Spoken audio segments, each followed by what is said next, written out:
23rd, correct? Yes. Okay.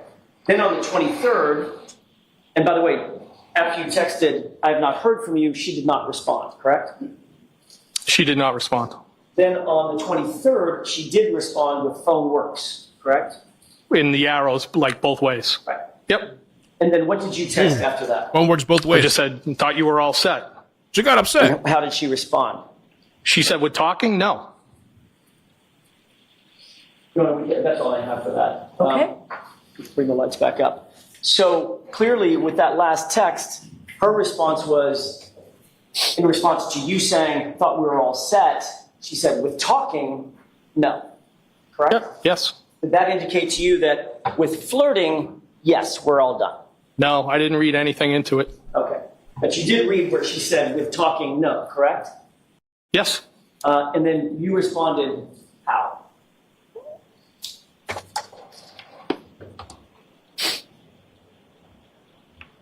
I said, are you sure? And did she respond? No. As a matter of fact, the next time you saw or communicated with her, she was walking into the Waterfall bar on the 29th, late night hours of the 28th, going into the early morning of the 29th, with her boyfriend, John O'Keefe, correct? Yes.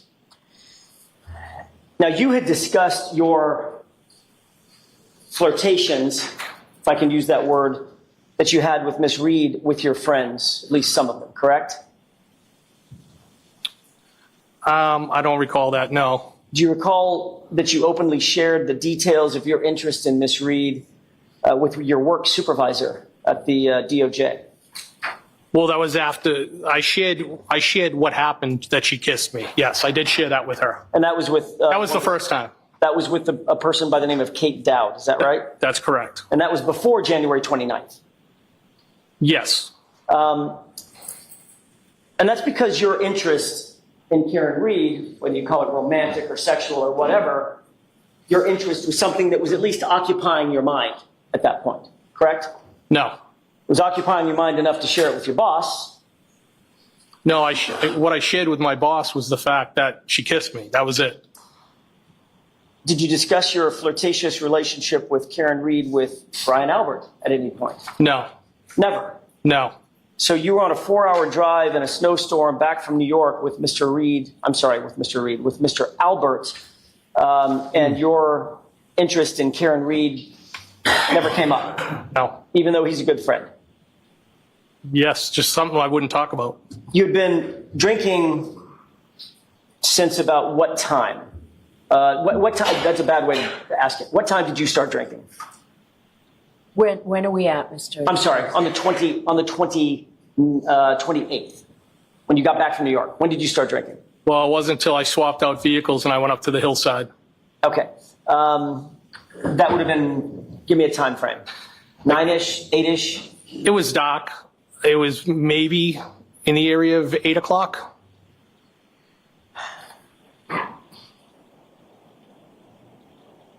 And what time do you think you got to Waterfall?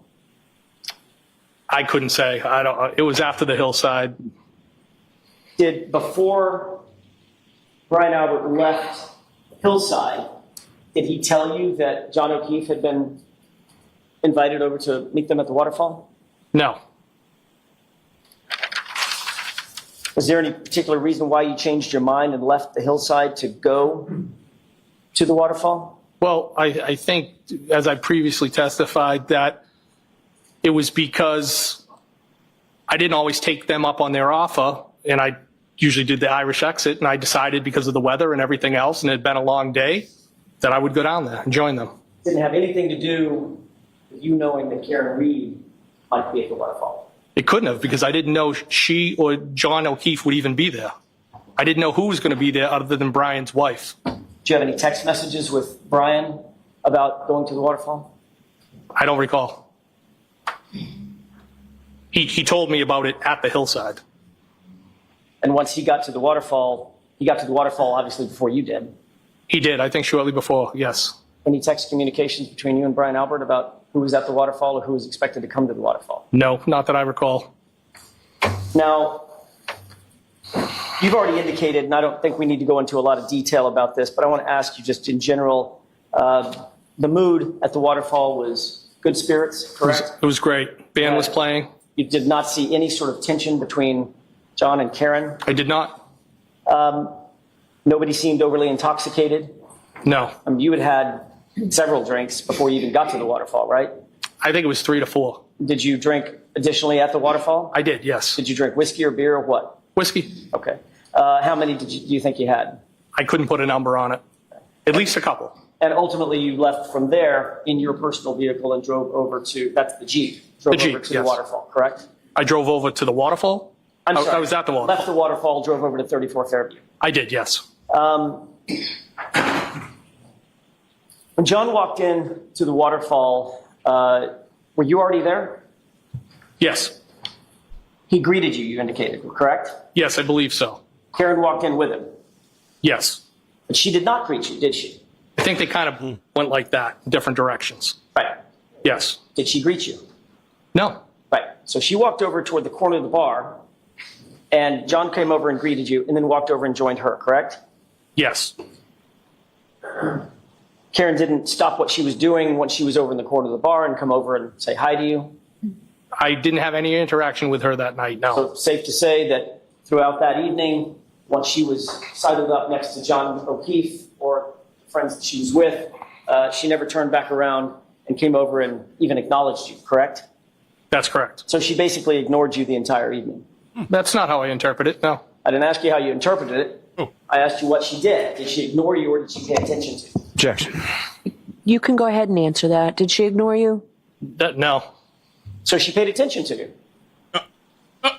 Came over and said hello, shook your hand, gave you a hug. Well, just because somebody didn't come over doesn't mean they ignored you. Did she do those three things?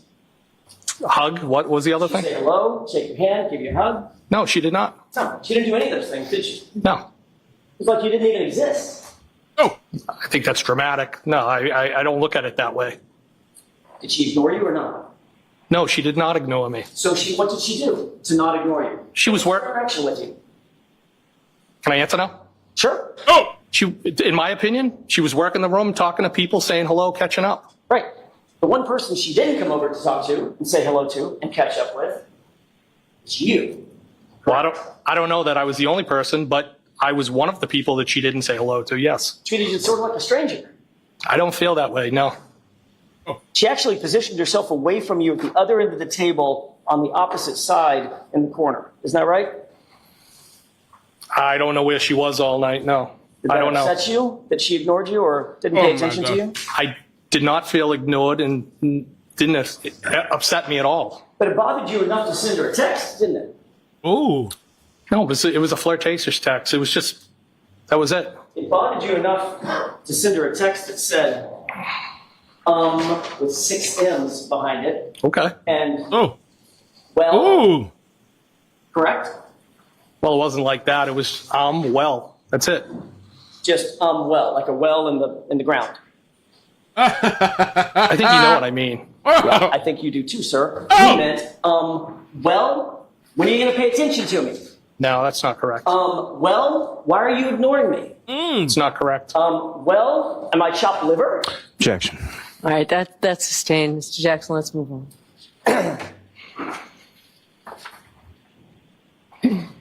At the end of the night, the group basically discussed going back to Brian Albert's house. Is that right? There was discussion at the table of, like, were we going to go to the pizza shop or were we going to go somewhere else? And ultimately, it was 34 Fairview.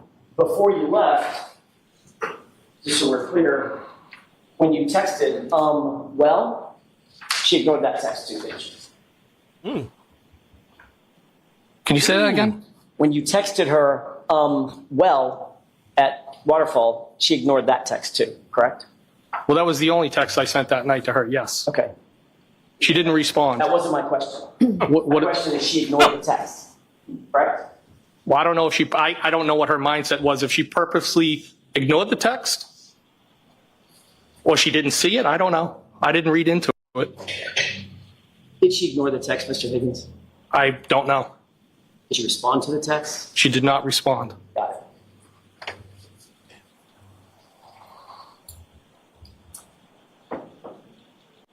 So when everybody was leaving, did you leave before they did, John and Karen, or did they leave before you did? I don't know. You said you were the first one back to Brian Albert's house, correct? Yes. Safe to say you were one of the first ones to leave. I was the first one to leave Waterfall. the waterfall. Probably. I mean, if you're if everybody's herding out and you're the first one to get there, you're probably among the first to leave, correct? Most likely. Okay. You never personally discussed going to 34 Fairview with, certainly not with Karen Reed, did you? No. And you never discussed it with John O'Keefe either, did you? No.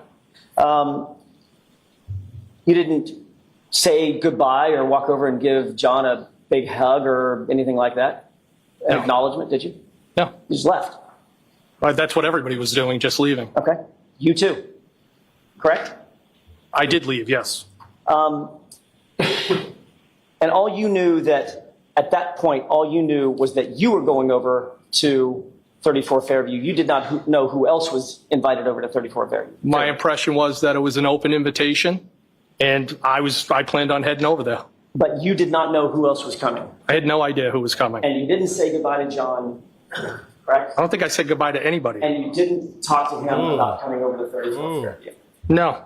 Yet at 2:20 in the morning, you texted John O'Keefe, you coming here, correct? At 2:20, Sorry, 12:20. I did. And that had 3 question marks That's a behind big it, difference. correct? Yes. Did you text Karen about coming over to 34 Fairview? No. So at 12:20 a.m., after you left the waterfall and made your way over to 34 Fairview, you were more interested in getting John to come to 34 Fairview than you were to getting Karen to come to 34 Fairview. No, that's not how I would describe that. But you didn't text Karen, correct? No, I didn't. But you did text John. Yes.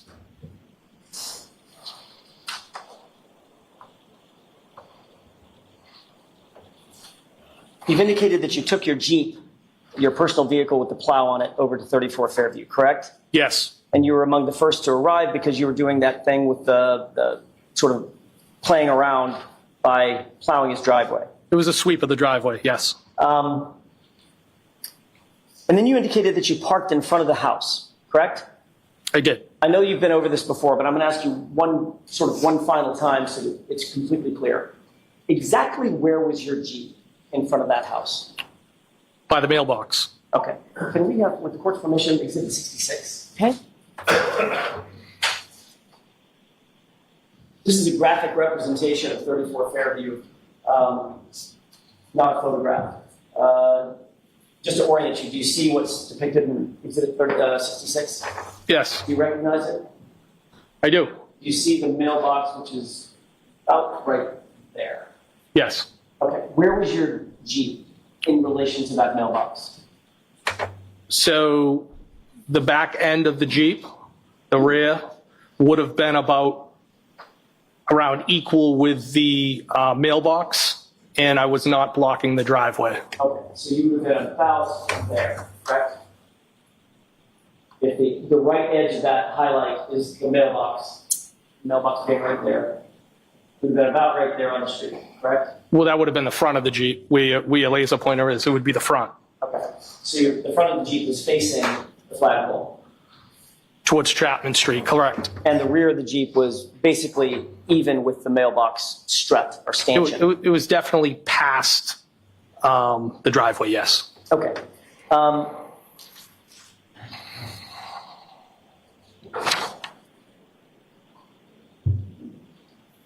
You indicated the plow was a 6-foot, what inch plow?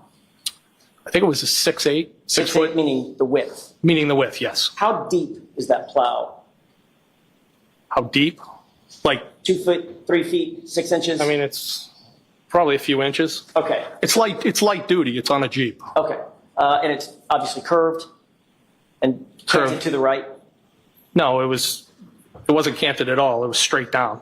Okay, so it's not like, I guess I'm picturing in my mind, I don't know that I've ever seen one, that the front of the Jeep is not parallel to the plow. In other words, it would plow stuff off to the right. Is that not right? I'm not understanding what you're trying to communicate to me. How is the plow positioned as it relates to the front end of the Jeep? Is it perfectly parallel to the front end, or is it canted one way or another? So when you're driving,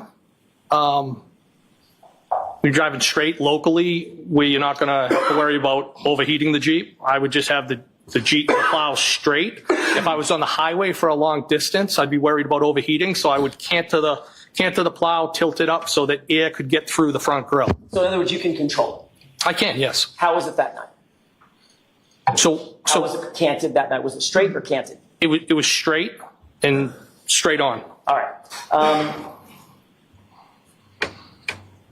When you walked into 34 Fairview, you indicated that there were people congregated basically in the kitchen area, correct? There were some people in the kitchen area, yes. How many people were at the high top table that you described? Initially, when I walked in, I believe there was Brian Jr., and he was flanked by one, possibly two females. And you indicated that basically you were positioned in that area with your back to the door for most of the evening, correct? I was like I would describe this diagonally across from him and had my back to the door that I had come in, which would be the breezeway door. But at some point, you had moved out of that kitchen area with Brian Albert, correct? Well, I briefly went and looked at some photos. Right. So you moved out of that area with Brian Albert alone to go to a different room. Yes, and I think his wife, Nicole, might have popped in the room for a second, but it was brief. Did you have anything to drink while you were at 34 Fairview? Well, when I got there, they didn't have any whiskey. I believe they might have put a beer or something else in front of me, and I knew it was going to be a short night there Bear. because I just wasn't going to. I'm not a beer drinker. Yeah. You've indicated in a prior testimony that you've never been upstairs in Brian's house, correct? When you say upstairs, like you're talking like second floor? Correct. Yes. No. Okay. You testified to that in a prior hearing, is that right? Yes. In May of 2023. Yes. And you said specifically, quote, I've never been upstairs. Is that Yes. right? All right. You understood when you gave that statement that you were under oath? Yes. You were telling the truth? Yes. Same oath that you took here today, correct? Yes. You indicated that the photos that you saw were on the first floor living room area. Is that right? I believe that's where they were. Yes. So the only floor downstairs from the first floor would be what? The basement. And the only floor upstairs from the basement would be So what? stupid. The first floor.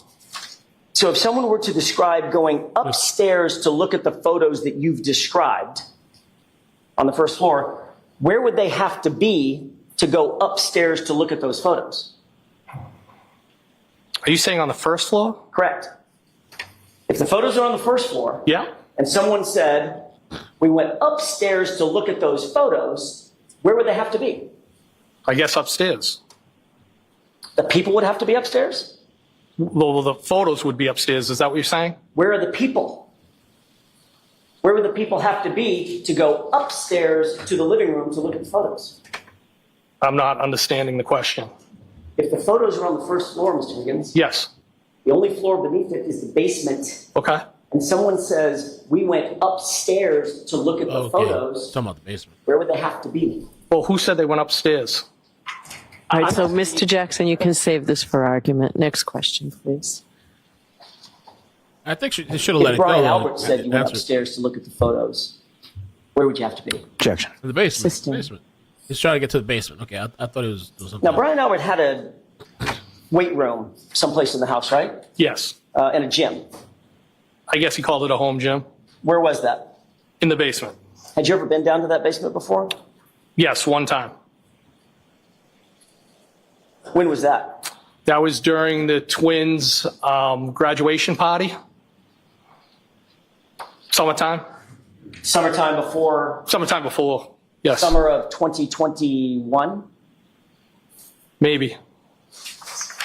So if Brian Albert testified that Could you've it- never been in the basement, that would not be accurate. Objection. Sustained. Now, you do recall giving testimony at another proceeding on June 1st, 2023, correct? Yes. And of course, the same thing applied. You were under oath. Is that right? Yes. Knew that it was a crime to lie under oath Yes. in that proceeding. During the course of that proceeding, you were asked who was in the house and who you saw come into the house, correct? Yes. And during the course of that testimony, you admitted that you observed a tall, dark-haired male enter the Albert house that night, correct? I believe that was in reference to ask to somebody's brother in a pickup. I don't know if that was during. All I'm asking you, Mr. Higgins, is did you say that? Did you say a tall, dark-haired male entered the house while you were there? I said they might have. Did you say they might have? Yes. And that was in reference to somebody's Just a moment, brother. Your Honor. Yes.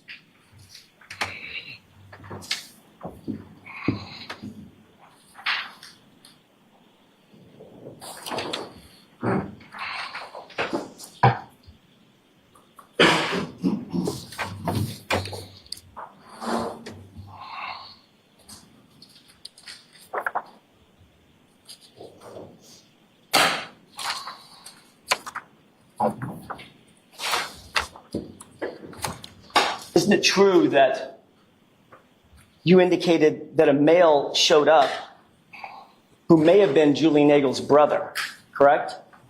I said might have, yes. Right. But there was no question in your mind that a male did in fact show up, and you described him as tall and dark-haired, right? Yes. You were asked, a male showed up where? And you answered, quote, showed up at the house that I didn't know. I think he was there very briefly. I was half paying attention to it. Question, did that male come inside the house? Answer, I believe he did. Do you remember that? Yes. So a male did come in the house that night, correct? No, I said I believe he did. I wasn't sure. Well,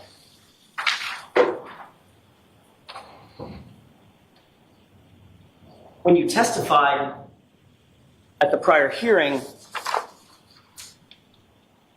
you were asked, so you saw someone else come? Question. Answer, somebody else. Yes. End quote. That's what you testified to under oath, wasn't it? Is that in reference to that? What page are you on, Mr. Jackson? Page 485, 486, I believe. Yes. Show him the document. Let him watch. Let him read it. If I may, can I approach? Yes. Pull the door. Thank you. Look at the top part that I highlighted.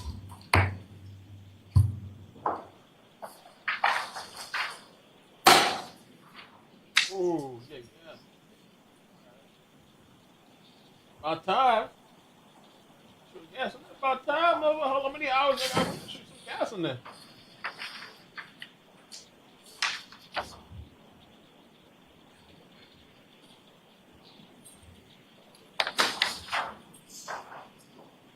Doing this, Sherman? He's doing something. He's kind of sitting down. The hell? What is he doing?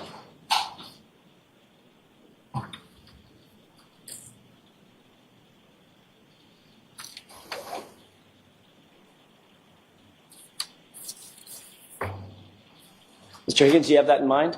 I do. May I approach? Yes.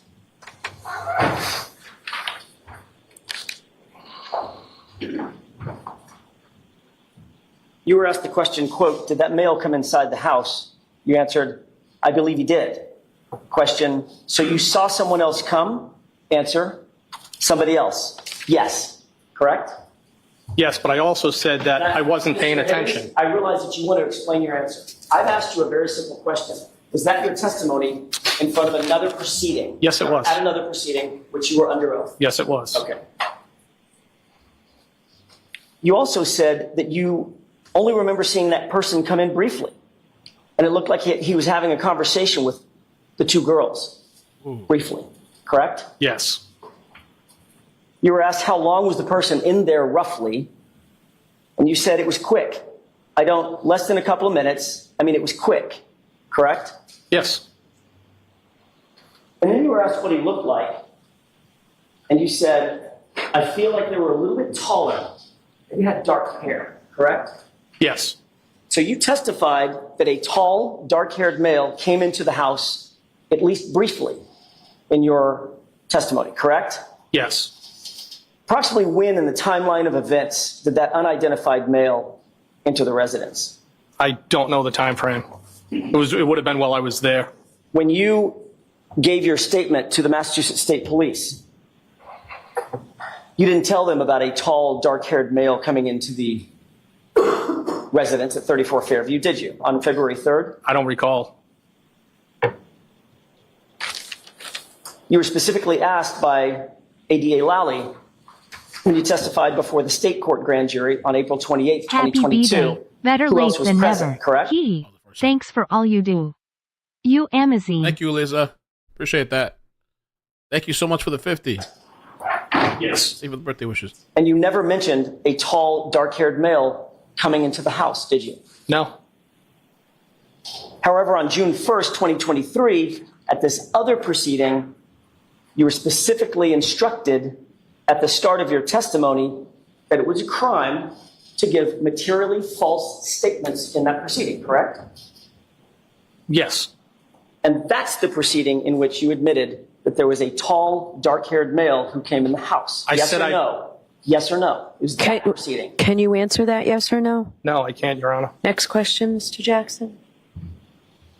The quotations or the quotes that I just read you and that you just looked at, Yes. that was from the June 1, 2023 hearing, wasn't it?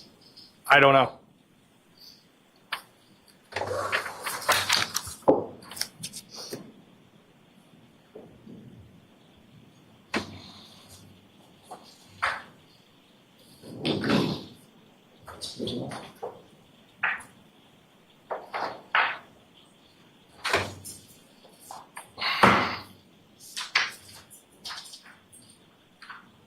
Mayor Pro Tem? Yes.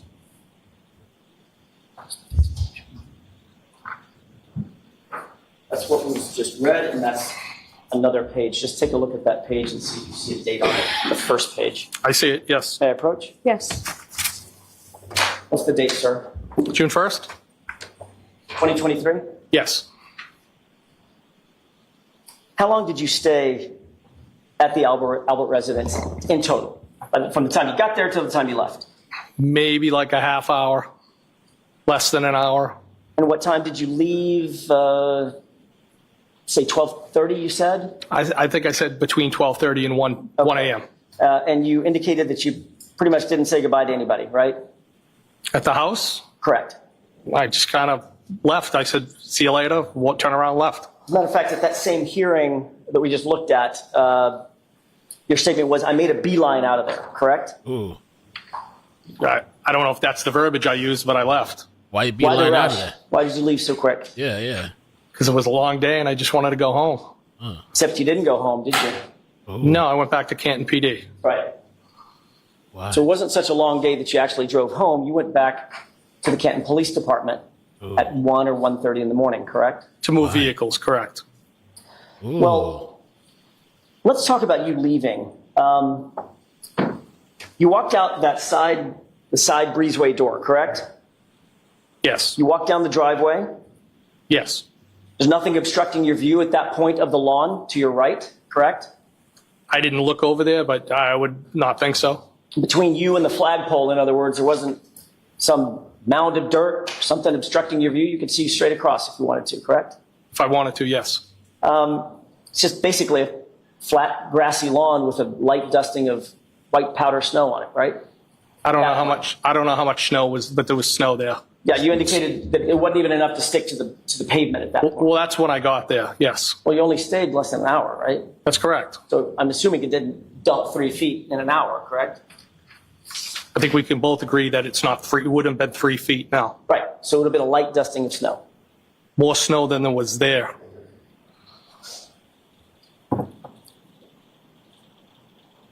Why moving vehicles? How far would you say it was from the edge of the driveway over to your Jeep? From where the back of my Jeep was parked, Correct. maybe a foot or two, or it could have been even with the edge of the driveway. Oh, no, I'm sorry. That's probably a bad question on my part. When you left the house, as you started to walk down the driveway toward your Jeep, how long of a walk is that? Across the yard to the, down the driveway to get to your Jeep? Short, 30 feet? maybe. Okay. During the course of you walking out the door, heading to your Jeep, you didn't see anything out of the ordinary in the yard, correct? No, You certainly didn't see a body in the yard. of course not. Now, you get in your car, and it's facing directly toward the flagpole, correct? It's facing directly up the street. The flagpole would be off to the 1 o'clock. Right. So just a few degrees off to the right, the flagpole is, correct? It's off to the right. Just a few degrees. I don't know how many degrees, but it's off to the right. Well, you just said 1 o'clock. You're Yes. a former military guy, right? I am. Okay. 1 o'clock means 1 o'clock on a watch. 12 o'clock is due north or right in front of you. 1 o'clock is just a few degrees to the right, correct? That's what you meant. At the 1 o'clock, yes. Okay. So you didn't see a body when you got in your Jeep.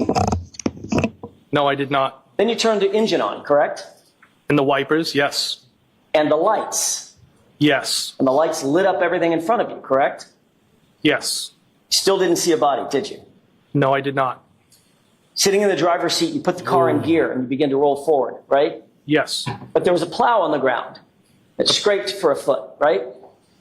Yes. So you picked it back up, Yes. looked out the windshield to make sure the plow was situated, and continued to roll forward, correct?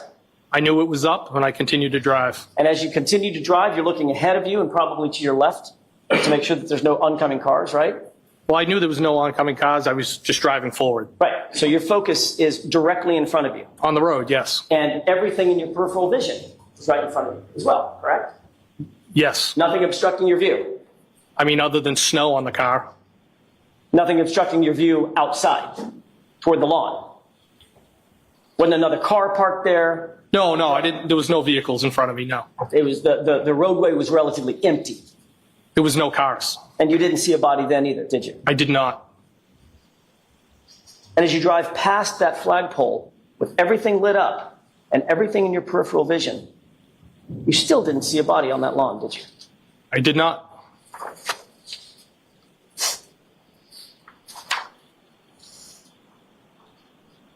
You're a former firefighter, is that right? Yes. Did that put you in a position of being a first responder? Yes. And you're currently a law enforcement officer. Yes. That puts you in the position of being a first responder, correct? I'm also a tactical medic, yes.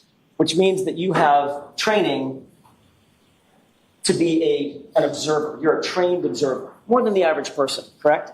Yes. You look for things out of the ordinary. You look for things that don't belong. As an investigator and former firefighter, first responder, correct? Yes.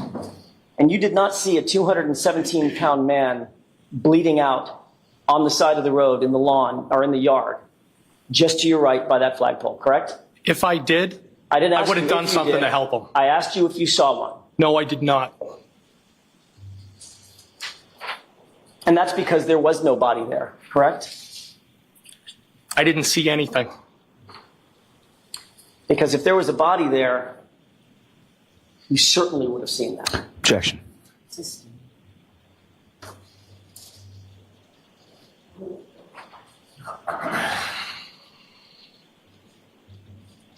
Where exactly did you go when you left 34 Fairview?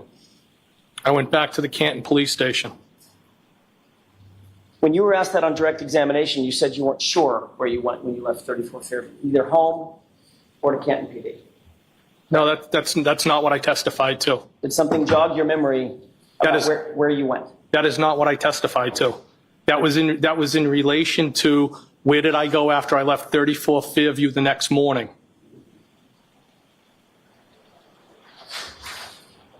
Why did you go to Canton Police Department that night, that morning? What's the question? Why did you go to the Canton Police Department that morning? The morning when I left 34 Fairview, the Friday into Saturday, Correct. to move 2 vehicles. There's been quite an evolution of that story over the years, has there not? I don't understand the question. All right, let's talk about that for a second. You had an initial interview with Massachusetts State Police on February 3rd, 2022, Yes. correct? And you indicated during the course of that interview, which was just a couple of days, 5 days after the events in question, that you left Brian Albert's house, went to Canton PD to, quote, fulfill some administrative obligations, end quote, correct? You later said, when you testified in front of the grand jury on April 28th, that you went to Canton PD to do, quote, administrative work, correct? Yes. You never mentioned, I said administrative things. you said administrative work was your testimony in your transcript. I believe it was things, but okay. Okay. Can we agree, Mr. Higgins, that you didn't mention anything about moving cars around, correct? Well, that would be administrative. So when you say I went to Canton PD to do administrative work or administrative obligations, you meant moving your car, your personal vehicle? Yes. Okay.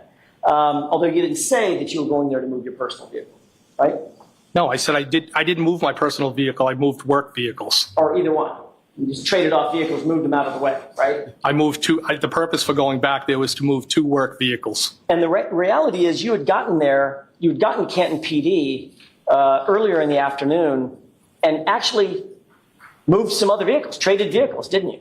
I swapped vehicles out. That's correct. Right. And you left the vehicles that you now claim you had to go move exactly where they were, even though you knew a blizzard was coming, correct?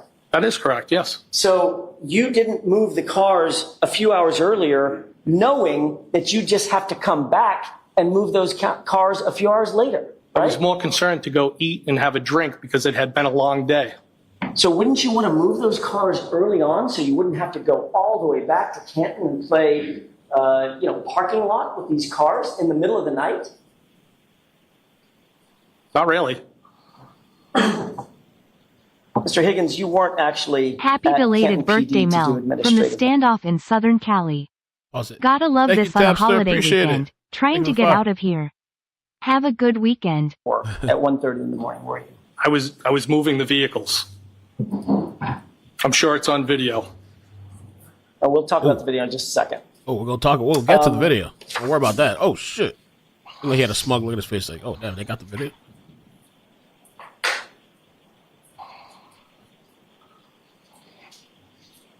You entered the Canton police station through which door? I believe it was the door to the right of the Sally Port as you come in the main entrance. And you made note of who was on duty that night, correct? I didn't make note. I walked by, I saw somebody sitting in the control room and then just went about my business. So you immediately knew that your friend, Officer Good, was working dispatch, right? So do you need to hear something or? Pick them out. What's going on? So why don't we take a 5-minute recess? Court, all right. Another break. Another break.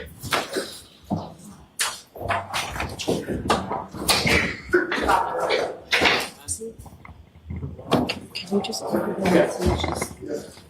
Why it's hot over the window? Nancy, are you hot over here?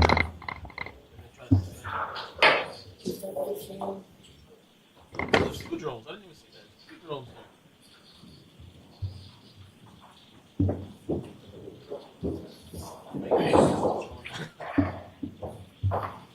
You want to put it there? So why don't we all stay here and just see if we can do it quickly? Maybe seated.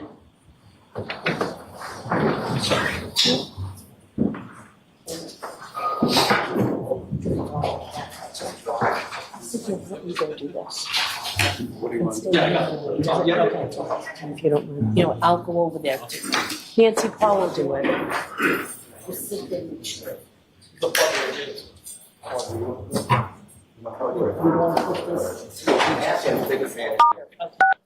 You are muted. Bye. All right. Yeah, I know, Allie. I thought there'd be a little bit more, but I'm still being patient. I wonder if he got them. How do you think the cross is going so far, guys? Hamster, thank you so much for the 5 again. And also, Eliza, thank you for the 50. Appreciate that. The standoff is still going on. There's not much progress. They're just there. with drones outside of the vehicle.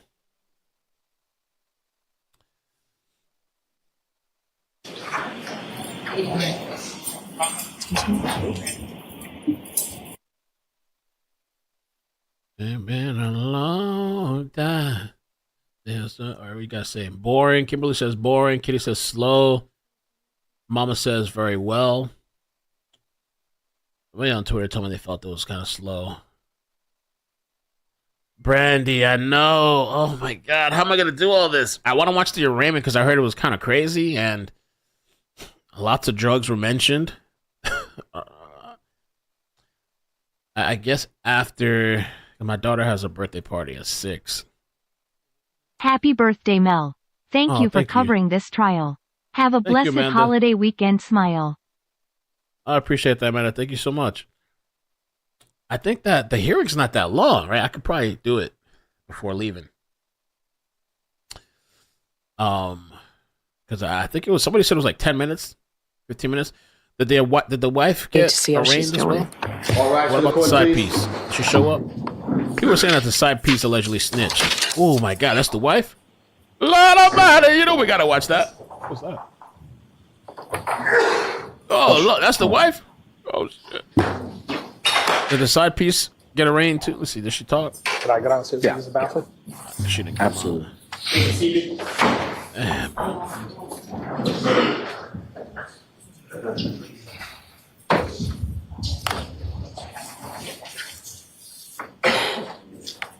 Karen did choose a great defense team.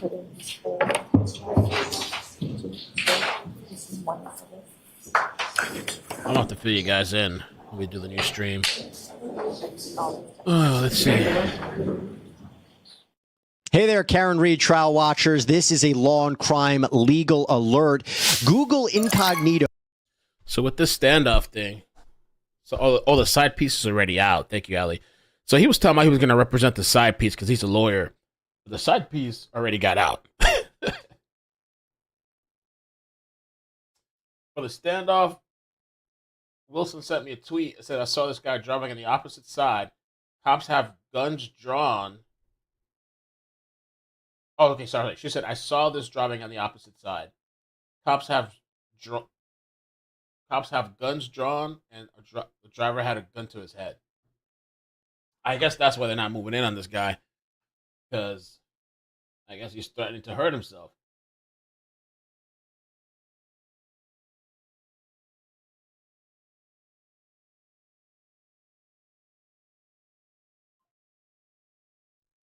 This is live, guys. This is live.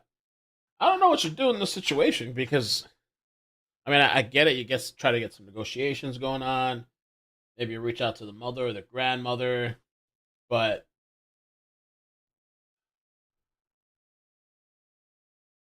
at some point too, I guess you got to do something. I mean, people are stuck. They've been there since this morning, 8:00 this morning. I mean, how many hours? I don't know if I wonder if they could like flashbang it. If they flashbang him, would it get concussioned?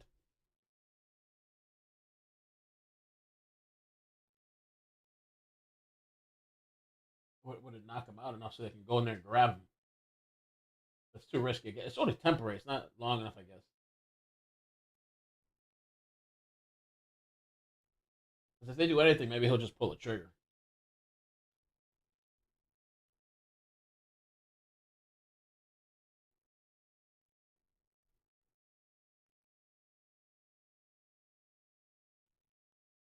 Need a toilet at some point. Yeah, eventually he has to use the bathroom. What is he going to do? Not go to the bathroom?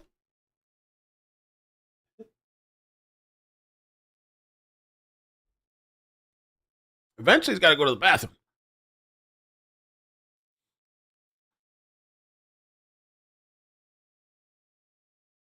Mama.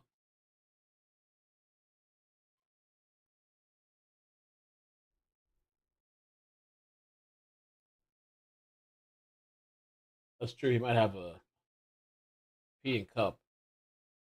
Oh, yeah, and it was a stalking situation, so you know something's probably wrong with him already, too. Explain it, Paul.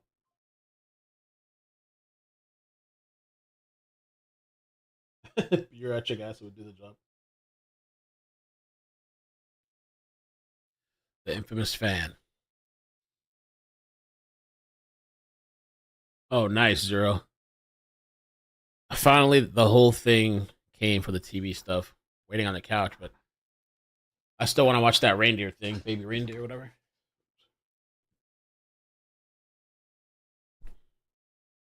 Headphones.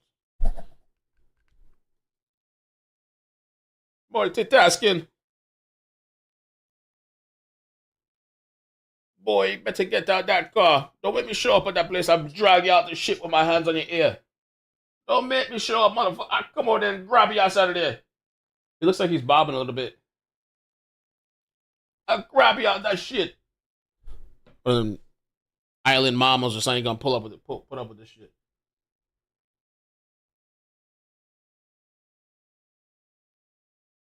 Man, I could drag you out that shit.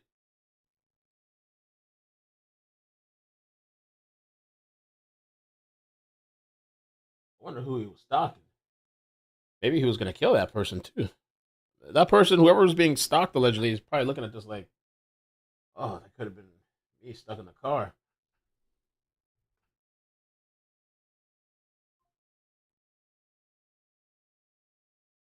Then mama or grandma over there, they'll walk right up to that shit, open the door, drag his ass out, snatch the gun out of his hand.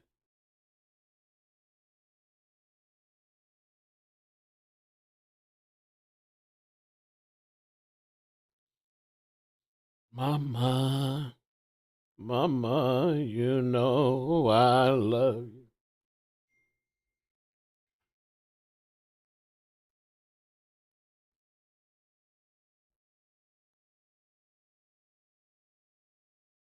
I don't know, man.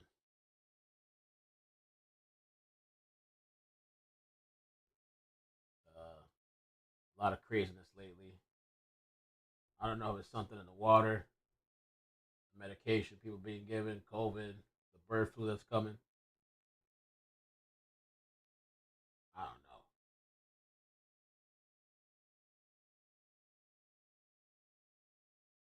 Water that new poop the tap water they got in Cali, poop tap water. Where they get the sewage shit water and they just filter it out and reuse it. Maybe that could be something too. I think they do that everywhere, to be honest, though, right? Or is that only certain states? Do all the states use poop to tap water like they? Oh, Elon Musk satellite. The trial's on a little break right now. They did come back earlier, but they're on break now. I don't think they're gonna finish today, though. The cross. I don't know if Delphi is being streamed, Kelly. I gotta find out. I don't know. It was moved to October, Michelle. Thank you. Delphi trial.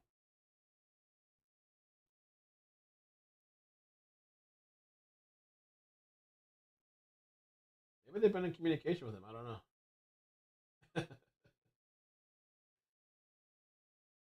Poop tabs nationwide. It probably is. Yeah. It sounds funny though, right? Poop to tap. I don't know why it was such a big deal in South Cali though when they said it. I think it's actually in all the states, right? Poop tap water.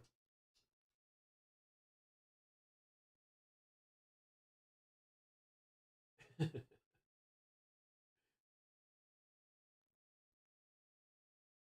wasn't seeing polls.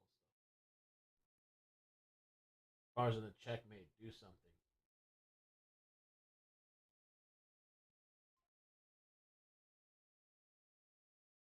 I guess they want to try to be as cautious as possible since everybody's there. TVs are there, helicopters. If something happens, maybe they'll blame the cops. But again, though, like somebody that actually wants to hurt themselves, sometimes it's like it's hard to stop that. Like, how are you gonna, you try to get them help and stuff,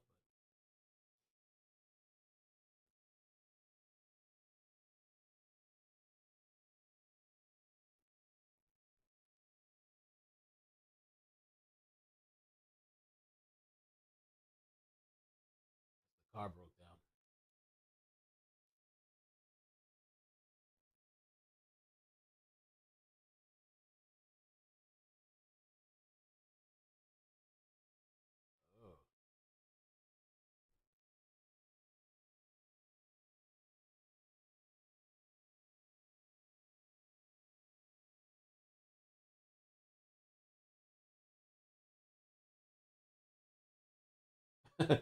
DoorDash these cops a beer.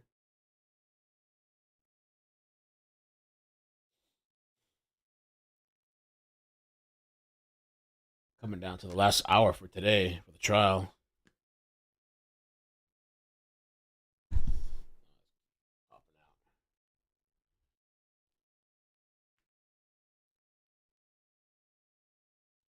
Oh. Oh shoot.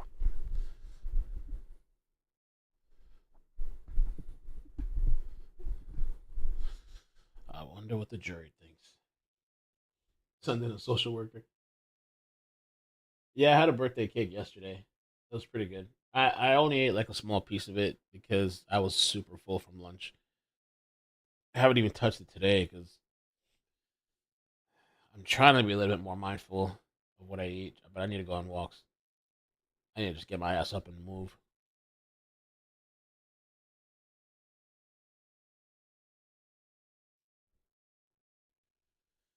Get up and move.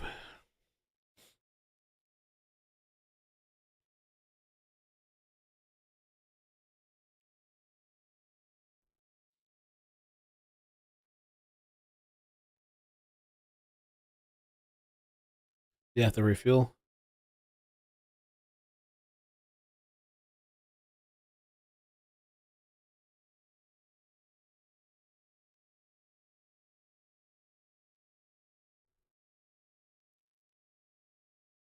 Oh.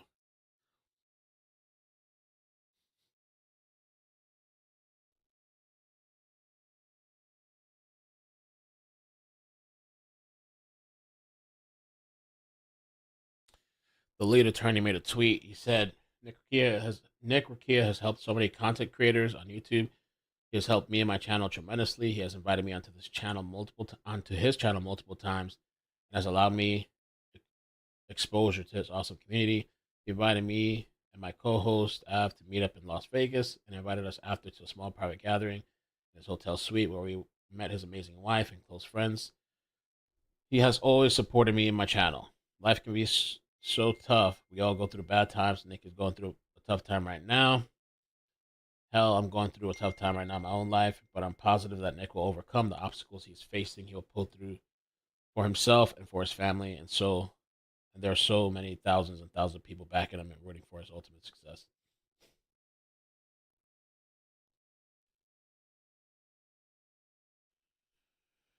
Alrighty.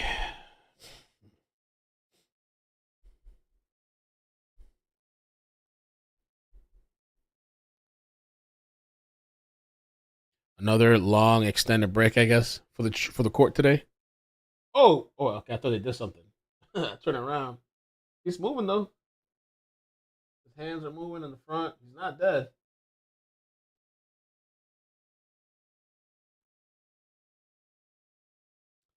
He is moving. So turn a little.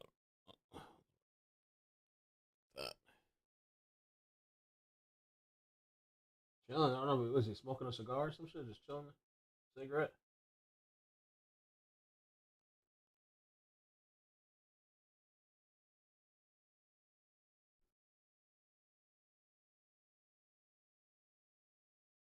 Is that the window down too?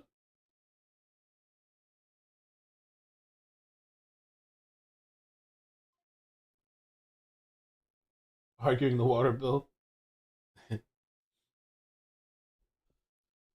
Auntie Bev, how many breaks can they take in a day?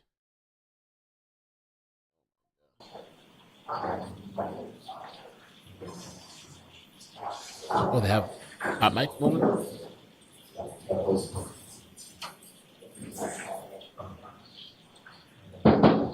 How many breaks in a day can you take?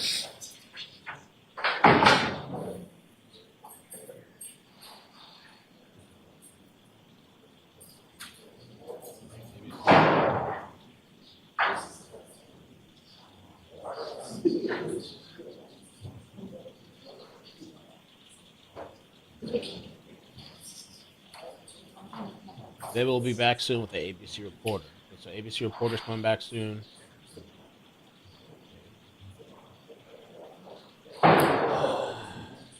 Marcel's live on TikTok.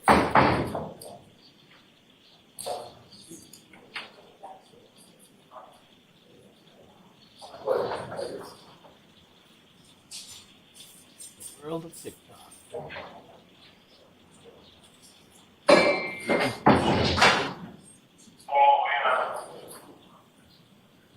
Here ye.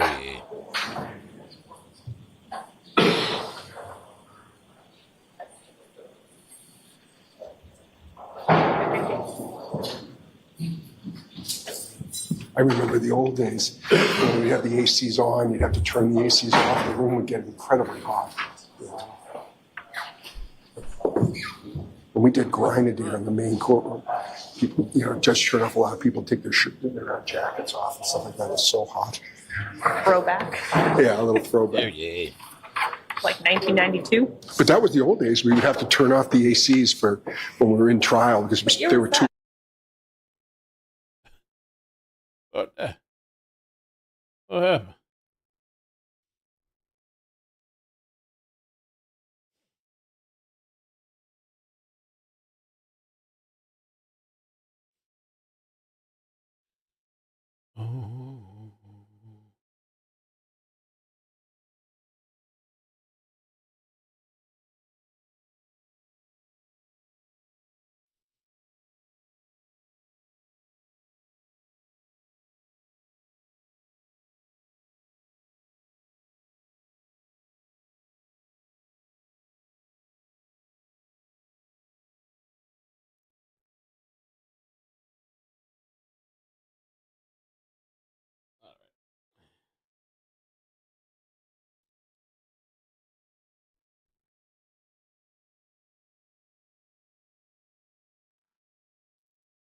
The Marcel link's not working for me on my phone, at least.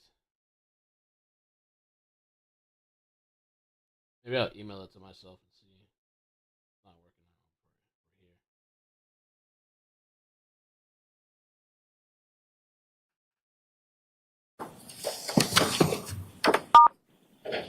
for here. You are unmuted.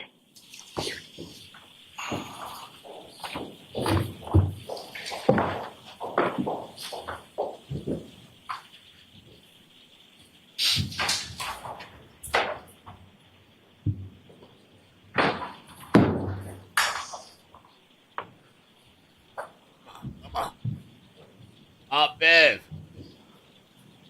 Oh, they're smoking the guy. Oh, shot something to turn around for a second.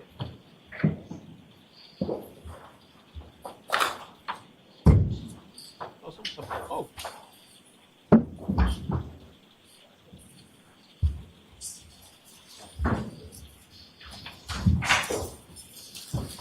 Court is back in session. Please be seated.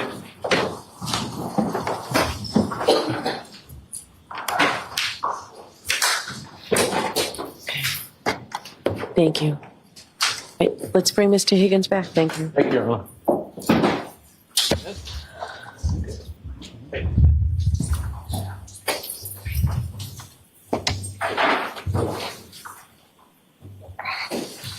right, Mr. Jackson. Thank you. Mr. Higgins, if you went back to Canton PD at 1 o'clock, 1:30 in the morning, you would certainly be in a position to monitor anything that was happening at Canton PD at the time that at least you were there, correct? No. I mean, you would be inside the building, correct? Yes. With access to dispatch and anything else that was happening around that floor, that area, correct? I did not go into dispatch. You would have access to the interior of the police station at that time if you went back to Canton PD at 1:30 in the morning, correct? I'd have access. You could see if there was any activity going on, any calls, call outs, things of that nature. I didn't have access to that and I wasn't looking for it. Not that you were looking for it, Mr. Higgins. My question is more simple than that. If you were there, you'd know what was going on inside the building. No. So if you walked in, you would just be completely oblivious to anything that was happening. For instance, if troopers started amassing to go out to a call, you wouldn't see that. Objection. The objection sustained. Ask it differently. You were able to monitor, you'd be in a position to monitor what was happening at the station around 1:30 in the morning when you were. What are they trying to say? He killed now? No. He killed John now? So How long did it take you to get home from Canton PD? A little longer from after I moved the vehicles. Correct. I don't know. I mean, it could have been 15 minutes. It could have been 20 minutes. You live alone? I do. You did then? Yes. What did you do when you got home? I think I had something to eat, maybe a couple more drinks. Then you went to bed? Was either on the couch or in the bed watching the news. In any of the prior testimony that you've given in this case, have you ever indicated, ever, that you slept on the couch that night? I don't know. Well, you reviewed your testimony before you Well, testified. those would be the two options. Okay. I didn't ask you about your options. I asked you if you reviewed your testimony before you Oh shit. testified today. Yes. Okay. When you reviewed your testimony previous to coming in here today, did you ever testify that you slept on the couch that night? No, I slept in my bed, but I could have started somewhere else. Did you ever testify in the previous hearing that you started somewhere else? Not that I know. Did you ever mention a couch in any of your description about what you did when you went home that night? Not that I recall. As a matter of fact, what you did mention under questioning in a different hearing was that you may have gotten something to eat, you then went to bed, put your stuff on the nightstand next to your bed, correct? That would be the routine, yes.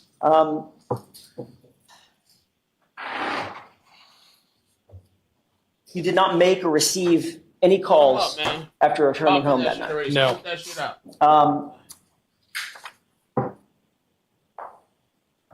You were clear when you went to sleep in your prior testimony that you put both your work and your personal phone. You had two at the time, correct? Yes. A personal and a work cell phone, right? Yes. You put them both on your bedside table because that's what you do every night. Is that right? Most often, yes. As a matter of fact, you were asked whether or not you have a charging station, and you said, yeah, it's right on my bedside. I don't know that I don't have a charging station. Right, you said no, bedside. In other words, you keep your phone by your bedside, on your bedside table. Usually. You also testified that you did not use your phone that night to go on social media, correct? That's correct. You indicated that you don't go on, you didn't go on social media because you don't have social media. You don't use it that much. I don't. You said, I don't have the gram. I'm guessing that means Instagram, correct? That is correct. And you don't use Snapchat and you, quote, don't do those things, correct? That's correct. All right, so you testified that the first call you received after returning home on the 29th was a call from Chief Berkowitz just before 7 a.m., which woke you up. Is that right? It was around 6:30-ish, I think. Okay. Your testimony previously was at some point before 7 a.m., that call was the one that woke you up. Yes. And it turns out, Mr. Higgins, that was a lie, wasn't it? No, it wasn't a lie. When you were asked that question at a previous hearing, you didn't know that the person questioning you had your phone records, did you? I assume they did. And you were thereafter confronted with those phone records, correct? I was asked about them, yes. And those phone records established that you and Brian Albert actually exchanged not one, but two phone calls at 2:22 a.m. that morning at a time when you claimed you were in bed asleep, correct? I have no recollection of any phone calls. May I approach you, Honor? Yes.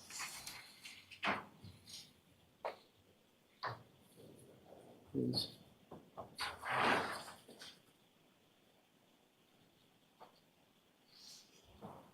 May I approach you? Yes. Thank you. Take a look at those two documents and tell me if you recognize at least the top one. Do they have a page number for me to follow or no? I was just asking Ms. Little. I don't think we've introduced them, and no, they don't have a page number, but I'm going to ask that they be marked for identification, at least at this point.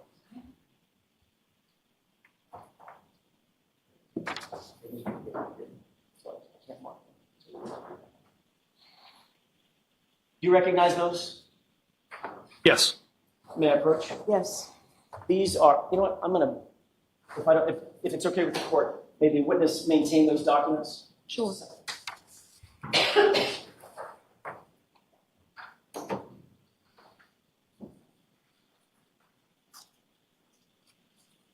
I'd like to have those two documents marked only for identification with the court's permission. Okay. As one exhibit? We can do it as one exhibit, that's fine. Okay. Could you please hand those to Madam Clerk? Yes. Your Honor.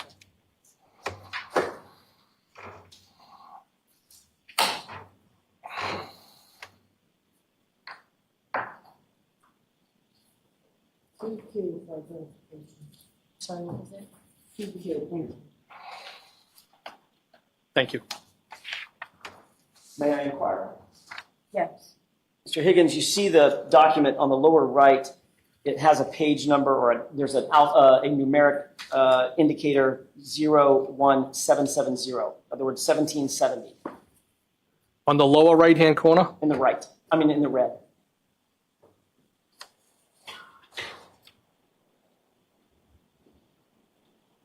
It says 01771. Look at the next page. I think they're just out of order. Why don't you come show Am I me? missing something?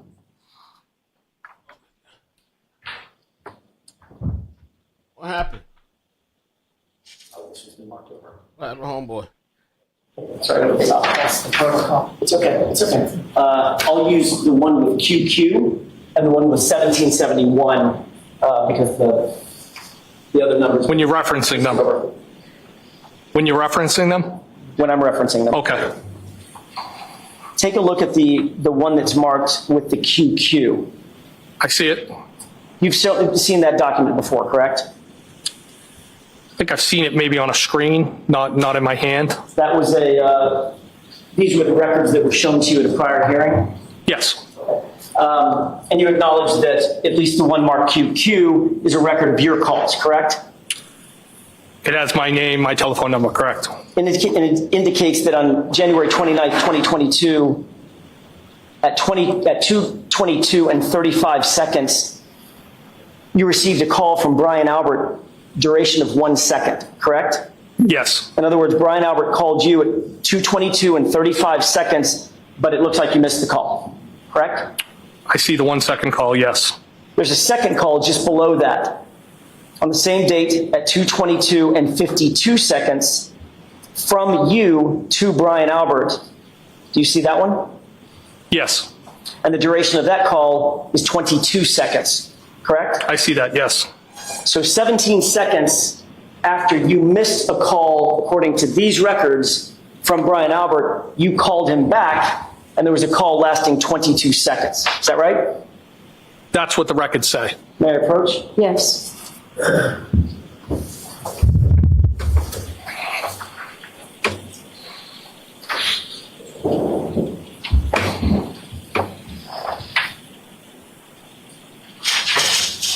So the fact is, you were speaking to Brian Albert in the middle of the night, approximately 3 hours before Mr. O'Keefe's body was found in his yard, correct? No, that's not correct. And that was 5 minutes before 2:27 a.m. when there was a Google search for how long to die in cold, correct? Objection. Sustained. And then, of course, you lied about that under oath in that prior proceeding by saying, I don't remember this phone call. Objection. Sustained. Did you, in fact, tell the truth at the prior proceeding when you said, I don't remember that phone call? I always tell the truth. Did you lie under oath, sir? No, I did not. Would you tell us if you did? Objection, Your Honor. Sustained. You acknowledge that there's a 22-second phone call in your phone records, correct? That's what's reflected by the record. And 22 seconds is quite an amount of time. Would you agree? It's 22 seconds. As a matter of fact, it's about this long, with the court's permission. The court does not give permission. That's argument, Mr. Jackson. If we were to count off 22 seconds, that's an uncomfortably long time, is it not? No, It's long enough to have a conversation, isn't it? I didn't have a conversation. Is 22 seconds long enough to have a conversation? No. A human being can't have a conversation in 22 seconds? Sure they could. I don't think it's anything of substance. Okay, so that's my question. Is it 22 seconds long enough to have a conversation? I don't agree with it, no.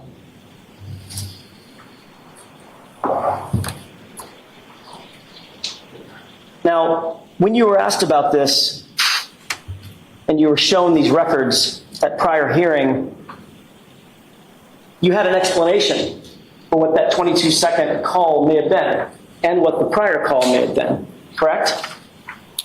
Yes. What was your explanation? Well, I used a phrase that people commonly used as a butt dial.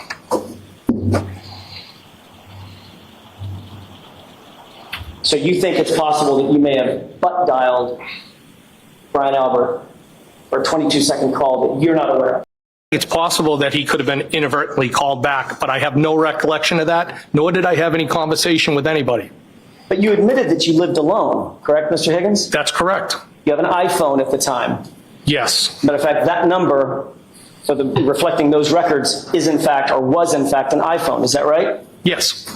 You already indicated under oath that you don't sleep with your iPhone. You keep it on your bedside table. Is that right? Most often, yes. There's nobody else in your room. Is that right? That's correct. And you had your ringer on because you were awakened the next morning by a call from Chief Berkowitz, right? Yes, the ringer was on. When somebody calls you and you miss the call, there's a notification that shows up on that iPhone. Isn't that right? I don't know how mine's set up at the time. I don't know. If you open up your phone app and you go to recents, it shows all the missed calls, correct? I think you can get to them, yes. And you know that the iPhone does not automatically call people back. That is not a thing, right? You miss a call from someone, it's not just going to automatically re-ring them. Yes, I think we both know that, yes. So to call somebody back, you have to go on your iPhone, open it up from a locked position, navigate to a phone application, then navigate to a contact, and then make a call, correct? Objection. Sustained. You can break it down. Sure. In order to call somebody back, if you've missed a call, you first have to unlock your iPhone. You would have to, yes. You can do that either through Face ID or through a 4 or 6-digit passcode, right? Yes. Don't tell me the code, but did you have a 4 or a 6-digit passcode locking your iPhone at the time? I don't know if it was a digit code or Face ID. Well, if you have a Face ID, you have to have a digit code as well, right? I guess so. Okay. Did you open your phone with your Face ID or a multi-digit code? I have no recollection of answering the phone or calling anybody back. You also have to navigate, once the phone is unlocked, you have to navigate to the phone app, correct? I don't know necessarily if you unlocked it with your face, if it would be right there. I've never thought about it. Once you unlock that phone app, you have to manipulate the phone on the screen with your finger in order to make a call, correct? You would have to hit at least one button, I guess. At least one, right? Yes. So that's 3 or 4 interactions with the phone that have to be physically undertaken to just make one call, right? But I didn't make any calls. So how'd you butt dial? I didn't make any calls. I have no recollection of any calls, nor did I speak with anybody. More butt dials?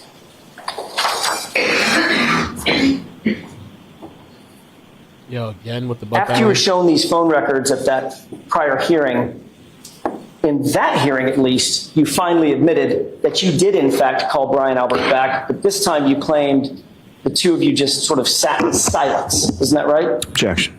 So I'm going to sustain it in that form. You can ask it appropriately, Mr. Jackson. Did you ever previously testify that you did in fact make the call, but you did not have a conversation during the course of the call? What I think I testified was something must have happened, but I didn't have any phone call.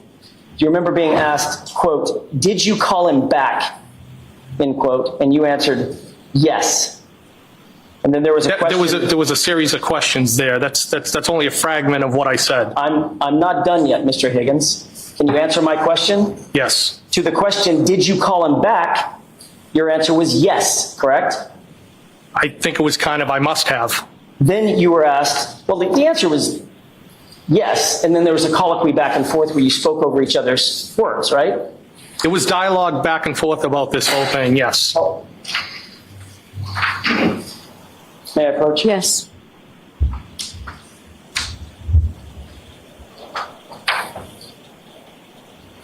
May I? Yes.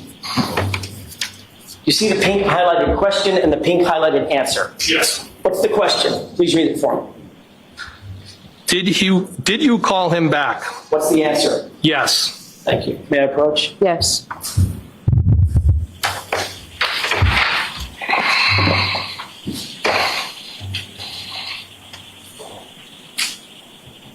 You then said a little bit further in that same conversation, I did not have a conversation, correct? I did not have a conversation with anybody. And the question following that was, you just listened to the phone, what someone was telling you?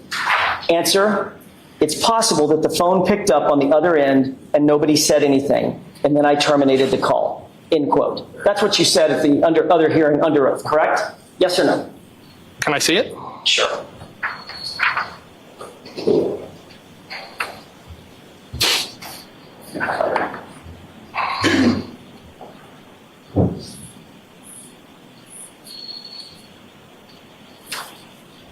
Ma'am? Yes. Mr. Allen, same page. Thank you. The bottom portion in pink. If you could read that answer to yourself, please. You have that in mind, sir? No, can I have a minute, please?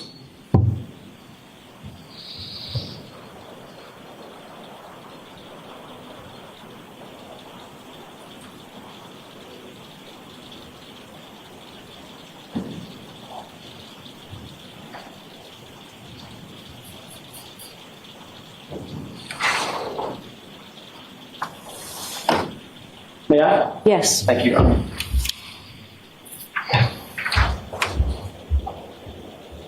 Does that refresh your recollection about how you answered that question? Yes.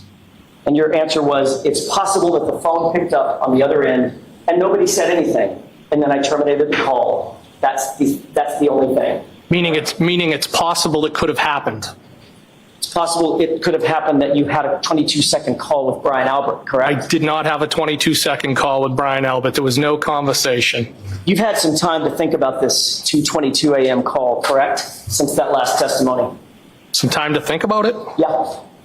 I haven't really thought about it, no. So for over a year, you haven't even considered the fact that you were caught with a phone record lying about not having a conversation with Brian Albert at 2:22 in the morning. Objection.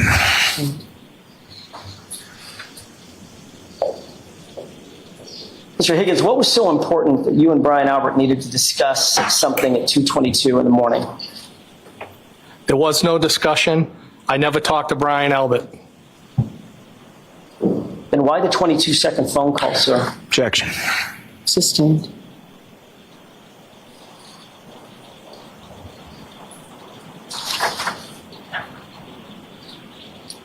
I want to talk about what you did after you woke up on January 29th, 2022. That was obviously a memorable day in your mind, correct? It was a sad day. The very first person you spoke to after waking up was who? Well, I believe I said I got the call from Chief Berkowitz. That's my question. Say that again? Who's the first person you spoke to on the phone that morning when you woke up? Brian Albert.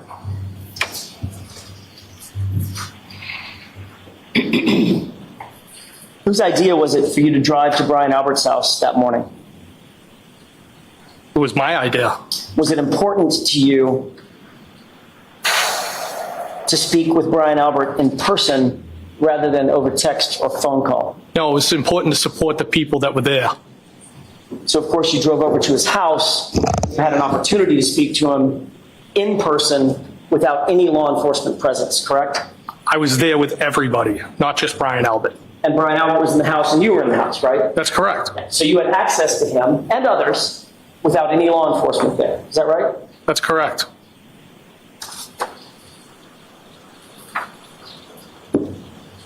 As soon as you got off the phone with Brian Albert that morning, who did you call? At 7:22 a.m. if you were. I think I might have called Chief Berkowitz back. So as soon as you got off the phone with Brian Albert, first thing in the morning, the next call you made was to Chief Berkowitz. Is that right? Yes, because he had called me first. Yes, I called him back. Did you request from Chief Berkowitz any information that he may have had concerning the investigation surrounding John O'Keefe being found at 34 Fairview that morning? No. Were you trying to see how much law enforcement knew right away? Absolutely. I didn't even know what happened. Were you trying to gather information about what happened so that you would know what happened? Objection. I'll allow it. What you No. were trying to do? No, Your Honor. What did Chief Berkowitz tell you about his knowledge of John O'Keefe's body being found just after 6 a.m.? Objection. Sustained. Did you tell Chief Berkowitz that you had been with John O'Keefe and you were at the crime scene the night before? Objection. Sustained. You can ask that differently. Did you inform Chief Berkowitz that you had been with John O'Keefe the night before? Objection. I'll allow it. I believe I may have told him at some point that I saw John at the waterfall. Did you tell Chief Berkowitz that you had been at 34 Fairview? I believe I did. Did you tell him that your vehicle was parked just feet away from where John's body was discovered? No, because I didn't know where he was discovered. Did you tell Chief Berkowitz that you and Brian Albert had had a call at 2:22 in the morning? Objection. Sustained.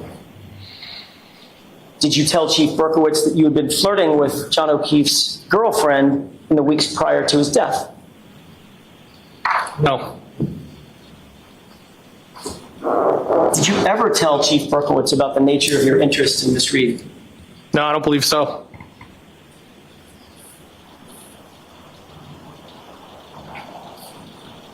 Did you tell Chief Berkowitz that you had seen Mr. O'Keefe and Miss Reed the night before and that Miss Reed had ignored you? Objection. Sustained. You can break that down, Mr. Jackson. Thank you, Your Honor. If I may have just a moment.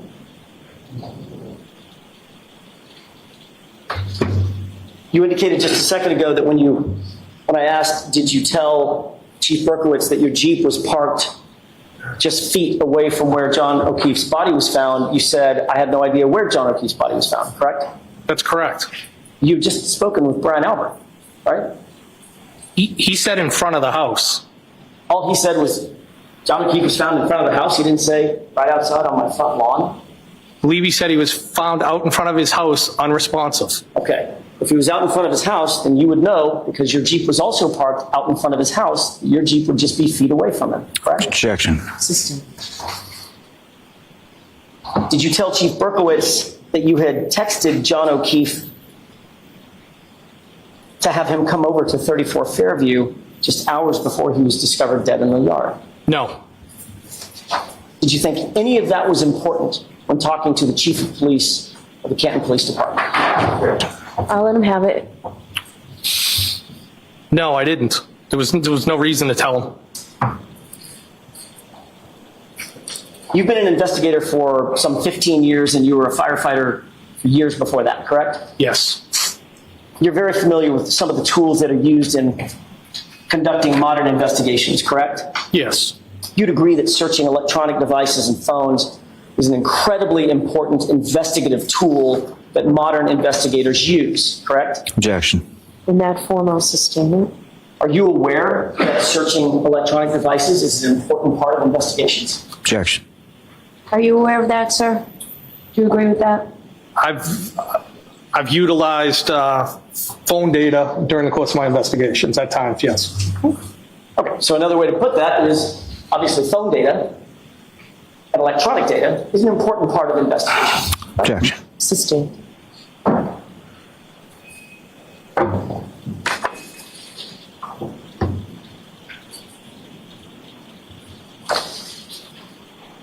What time do you believe you got to Brian Albert's house that morning after you received the phone calls or woke up? What time did you make your way back over to Brian Albert's house?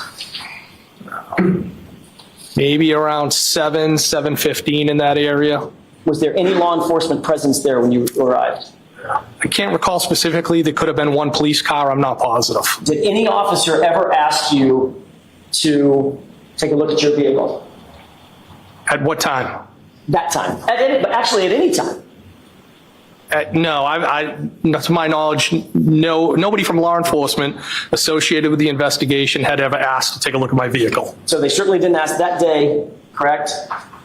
On the 20. What I'm saying is, to my knowledge, Nobody has ever asked me that. Right. So that's my point. I'm just trying to break it down. You're breaking, you want to tell me every instance when somebody could have asked me? Correct. Okay. On the 29th, where you asked whether or not your vehicle could be searched. Searched or inspected? What do you mean? Either one. Well, I would consider a search the inside of the vehicle more so than the outside. I would consider the outside more of an inspection. I would have been happy to show them it. I'm sure you would have. I'm asking, did they ask? No. They didn't have to search it, they didn't have to inspect it. No. When you met with troopers, who was it that you met with on the 3rd of February? Trooper Proctor and Trooper Buchanan. Did either Trooper Proctor or Trooper Buchanan ask to inspect your vehicle, otherwise search it? Not to my recollection. And to this day, nobody's from Massachusetts State Police has ever indicated that they want to inspect your vehicle. No.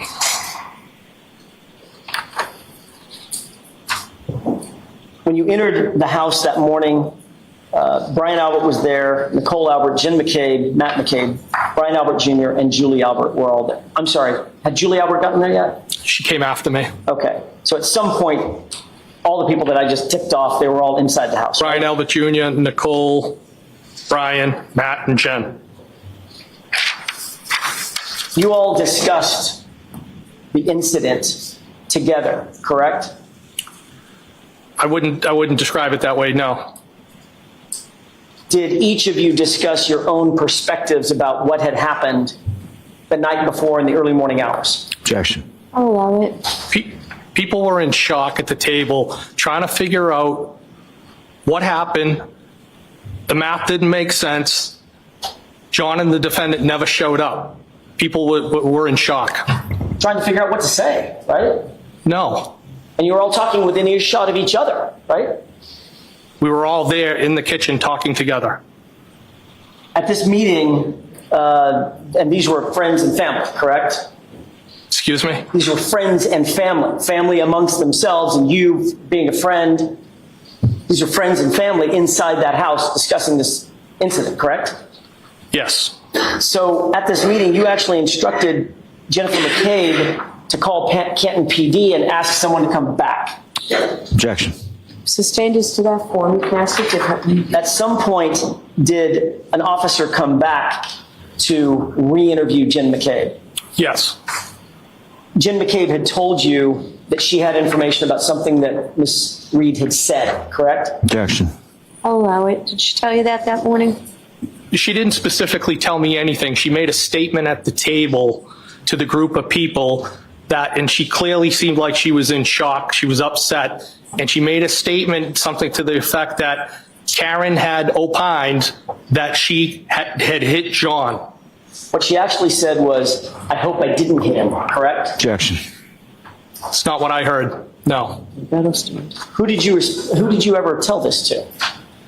I've reported that. That she said, I hit him? Yes, I've reported it. What you reported was she said, Karen said, I hope I didn't hit him. And you said, oh, you need to tell Canton PD that. Isn't that right? No, I don't think that's what I said. No. You're as sure about that as you are about that 222 call, right? Objection. Sustained. Mr. Higgins, what time did you leave Brian Albert's house? It would have been, I believe, when Sergeant Lank arrived, and I think Lieutenant Gallagher might have been with him. You weren't scheduled to work that Saturday, correct? No. Matter of fact, you weren't on duty at all. No, I wasn't. But you didn't go home and get some sleep or run errands. You went directly to Canton PD from 34 Fairview yet again, didn't you? Who could sleep after somebody just was discovered like that? Did you go home? Or did you? I don't believe I did, no. I believe there might have been a stop at Canton PD before I went home. As a matter of fact, you didn't just stop at Canton PD. You spent the entire day at Canton PD on the 29th, didn't you? I don't know that I spent the entire day there, no. Well, you've got a key card, right? I do have a key card. And that key card logs swipes. That's correct. So it logs where you go, access to, and access inside the Canton PD, correct? Yes. When you got to Canton PD, and you're telling this jury you don't know how long you spent there. I don't know how long I spent there. I don't know if I left and I came back. I don't recall. So if the records indicate that you were there from 9 a.m.-ish, after 5, I don't know how the records would indicate that. I'll show you in a second. Okay. While you were at Canton PD, did you speak again to Brian Albert? I don't remember. While you were at Canton PD, did you speak again to Chief Berkowitz? Most likely.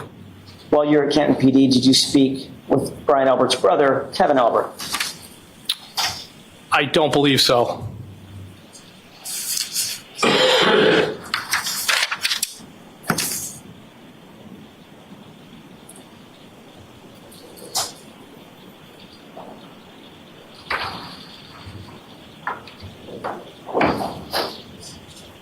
So he's lying. You guys making up a bunch of stuff.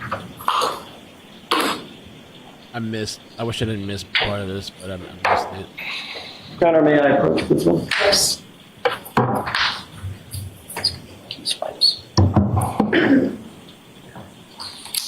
Yeah, there's a particular area, but I just want to see if you recognize. May I approach? Yes. Thank you. It's a 167-page document. Just take a glance. Obviously, don't read the whole thing. Just glance through it and tell me if you recognize what that is.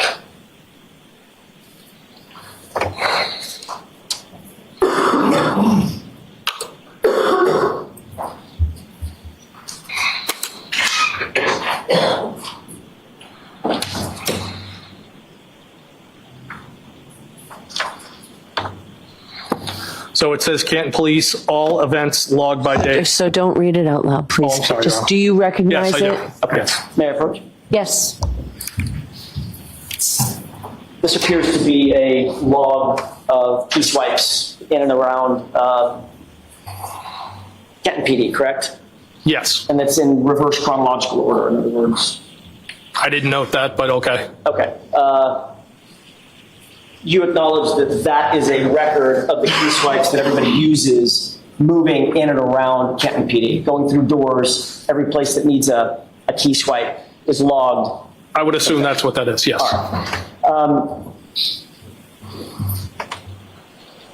It shows that you entered Canton PD for the first time on the 29th at 1:27 a.m. Does that sound about right? When you got there, you say to move your cars. It's possible. All right. It shows that you were granted access to floor corridor 227. Does that mean anything to you? No. What about floor corridor 226 on the second floor? Second floor would make sense because I went in the building and then to the second floor.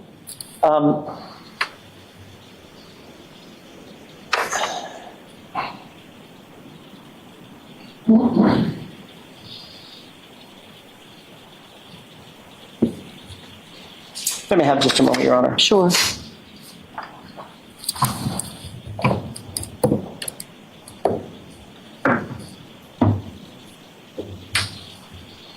By the way, did Brian Albert ever mention what time the officers cleared the scene? No. Without telling me the substance of the conversation, did he tell you when he talked to you at 7:20 or? Not that I recall, no. But you remember by the time you got there, the scene had basically been cleared. There wasn't much of emergency vehicles, crime scene tape, nothing like that. I didn't see fire trucks. I might have saw a cruiser. I can't be sure. I don't recall. You're not sure about that either? Sorry, I'm Not not sure about even seeing a cruiser, correct? Not 100%, no. Certainly we're not contacted by a law enforcement officer who took your name and ID or anything like that. No. Parked and walked in the house. Yes.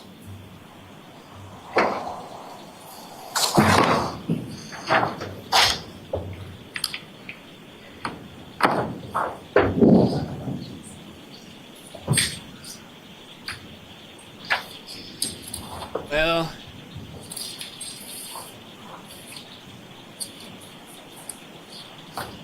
Your Honor, may I approach one more time? Yes. Same thing. this Rakia should have been like more and more. We're gonna have to talk about it, I think. I should have that blown document up. marked as next in order base pages. It represents base pages 2850 to 3016. All right, so marked for identification. Is there an agreement this is coming in, Mr. Lally? There is not, no. All right, so that's marked for identification, not next in order.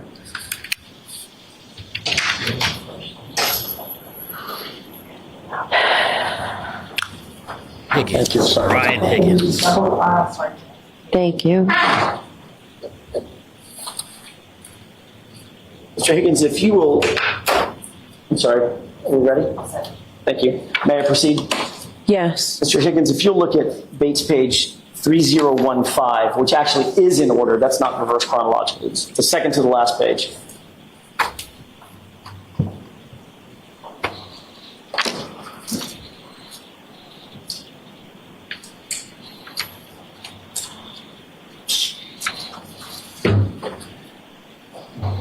I have it.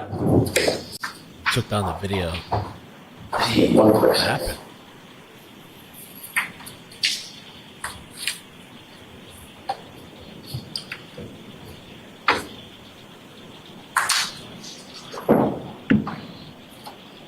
And you take a look at the 8th entry from the bottom.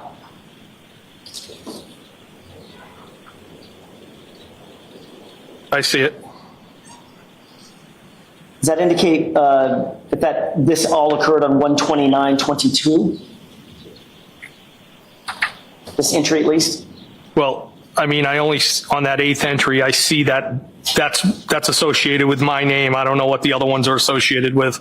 Right. It would be other individuals in Canton PD. I mean, this is the entire log for 129, right? Okay, but what all I'm saying is that just my name is next to that. I don't see any other names, so. Right. Okay. So on 1/29/2022, I'm just trying to orient you.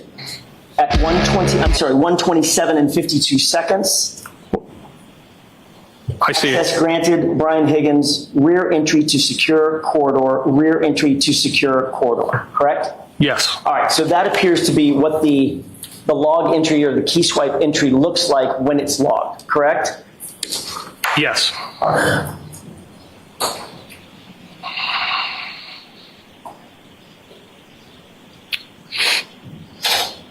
If you look at page 2967,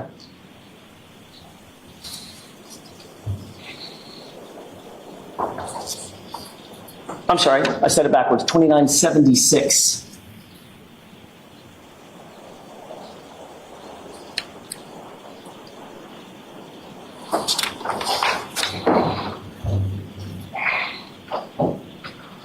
Okay. Take a look at. So you said time. 2976? That's Bates page 2976. That's the bottom right hand. I see it, yes. Look at the time entry for 9:23 and 39 seconds.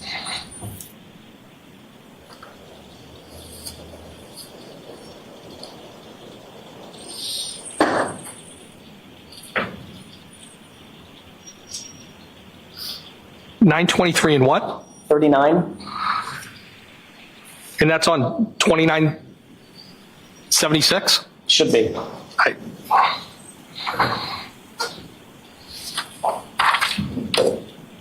Give me the time again, please. Why don't we do it this way? May I approach? Yes. This is an exact copy. Yeah, this time's all over the place. My apologies. That's Okay. fine. All right. Thank you.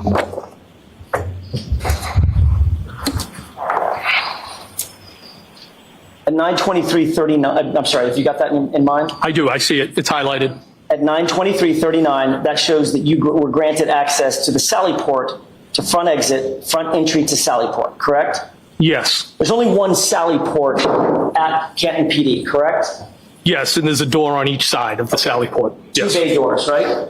2 bay doors on each side, And yes. then there's a Pass through. personal pass-through door as well. Yes. May I approach, Your Honor? Yes.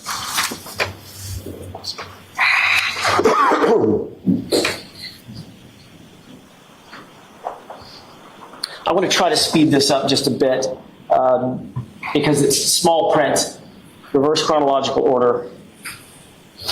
On page 2976, there's also an entry, same page, should be right above that, 92350, showing that you were granted access from booking to Sallyport as well, correct?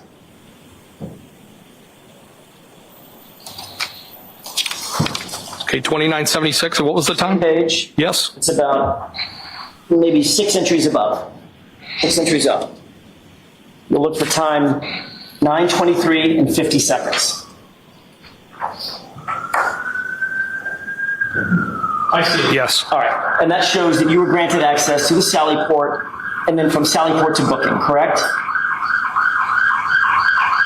It says booking to Sallyport, Sallyport to booking. Okay, so that's a key swipe. You were entering into the Sallyport from booking or from booking into the Sallyport. Yes. Could you repeat the question? Of course, of course.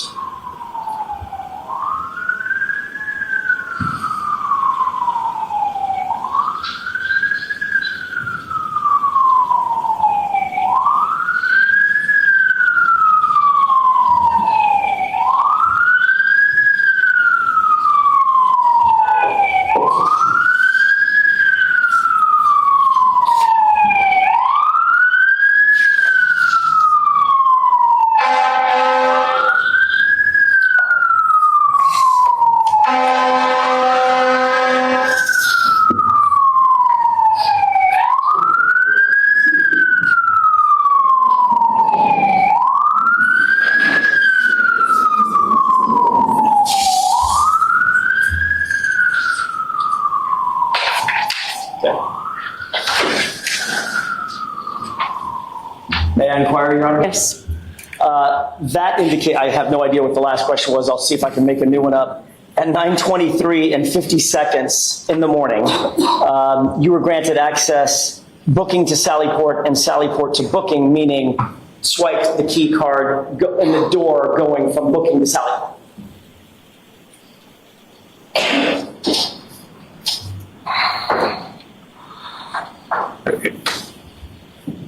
Yes. Okay. I don't want to belabor this because we could get bogged down into it all day long.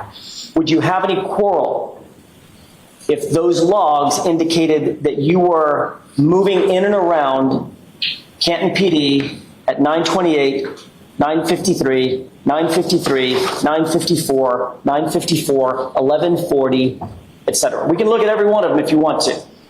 Well, That doesn't refresh your recollection.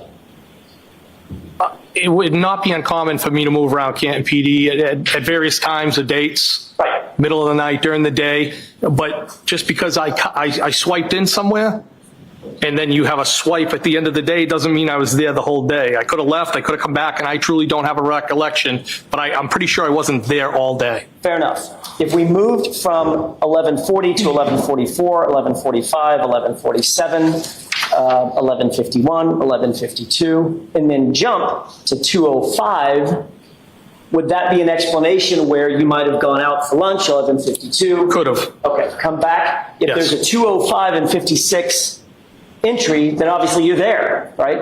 If the card was swiped, I was there. I mean, you're not giving that card to anybody else. No, I'm not. No way, right?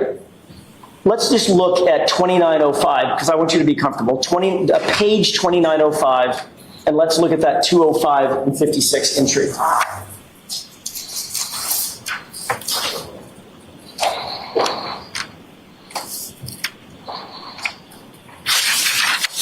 I'm at 2905. Where would you like me to look? About right there. Basically middle of the page. May I approach? This might be a little easier. Highlighted it for you.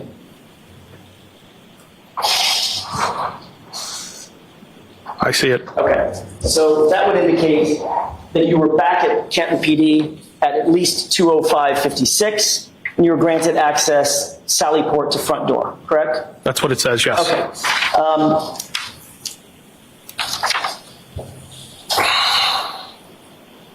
At 3:10 p.m., you called Brian Albert's brother, Kevin Albert, correct? I don't know. It's possible. Okay. I don't remember every phone call I made that day. Understood. Do you remember talking to Kevin Albert? I don't. So you don't remember what you discussed with him? No. Do you remember that it was a 12-minute phone call? No, I don't remember having any phone call, but I'm sure it's possible that we spoke. Do you remember Kevin Albert providing you any information about the ongoing investigation into John O'Keefe's death? No. Did you ask him about additional information concerning John O'Keefe's death? No. Were you providing details back to Brian Albert that you were receiving while at Canton PD? Absolutely not, no. Do you recall that 2 minutes after you cleared the call with Kevin Albert, you then called Brian Albert? It's possible. So I think the question was, do you remember? Do you remember that? Your Honor, there was a lot of phone calls made that day. It was an upsetting day. I spoke to multiple people at multiple times. I don't have a recollection. I'm sorry. Oh.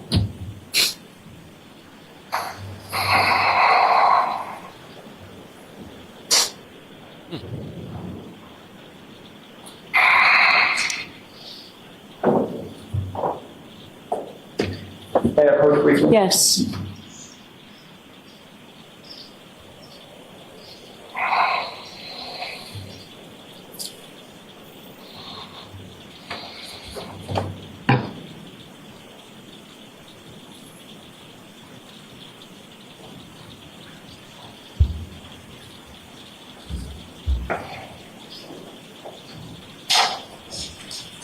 Thank you.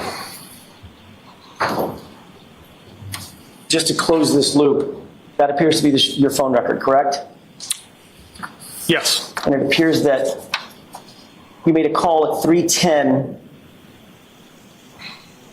for 12 minutes with Kevin Albert, correct? Yes. 3:10 plus 12 is 3:22, correct? Yes. You had cleared the call about 3:22, is that right?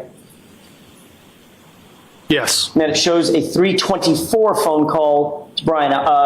Brian Albert then calls you at 3:24, correct? Yes. And you two speak for 6 minutes, is that right? 6 minutes, 5 seconds. Yes. May I approach? Yes. Does that refresh your recollection that you made those calls? Based on the record, yes. Was that just a coincidence that you were talking to Brian Albert and Kevin Albert within minutes of one another? Yeah, I mean, there was a lot going on that day. People were upset. And I don't remember the phone calls. I don't deny making the phone calls. I just don't remember them. Do you remember providing information that you were learning from Kevin Albert to Brian Albert? Absolutely not.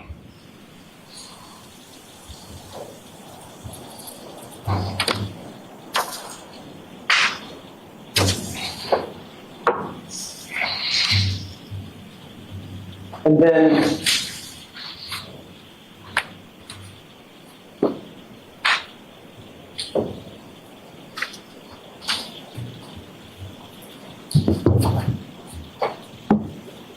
may I, Your Honor?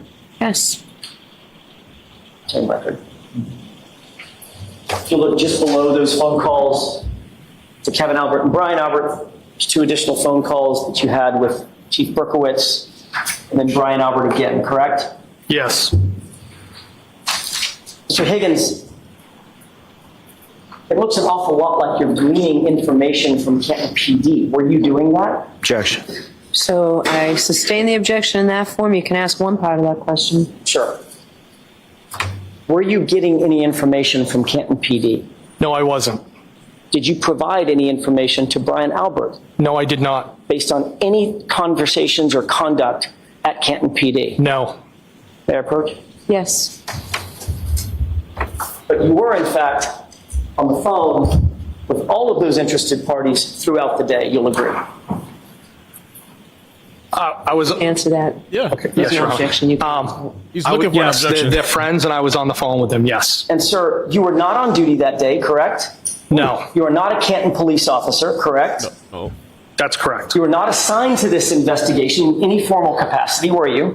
I was not. As a matter of fact, you're a witness in a homicide investigation. That's your only role in this, correct? That's correct, but they're still my friends. And Yes. yet you're still having conversations with Kevin Albert at Canton PD while you're at Canton PD, correct? Not about this. And you're having conversations with Chief Berkowitz of Canton PD while you're at Canton PD, correct? I had conversations with them, but not about this. And No. you're consistently through the day calling Brian Albert, aren't you? I had conversations with Brian Albert. John was found on his lawn. Yes, of course I had phone conversations with him. I want to take you back for a second to a couple of other entries, including one at 3:57, one at 3:58, and one at 4:07. I'm going to draw your attention to 2885 and 2886.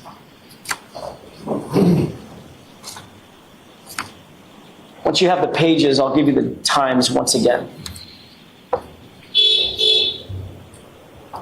2885. 2885 and 2886. We'll start with 2886 and then work backward. Okay. First entry is at 3:57 and 54 seconds.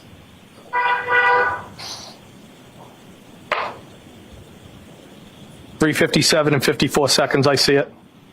Brian Higgins booking to Sallyport, correct? It says Brian Higgins, communication to pedestrian Sallyport, communication to pedestrian Sallyport. Look at the one just above it. That's 3:58.24. Look at 3:57.54. Or the one it probably is going to be just below it because it's reversed. You said 3:57.54, correct? Correct. That's what I just read.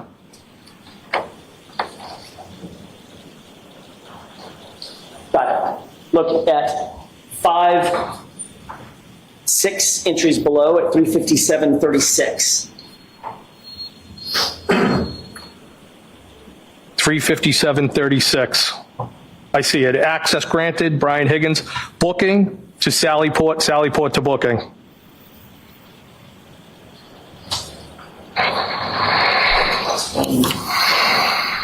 And there's one more on page 2885. Look for 407.47.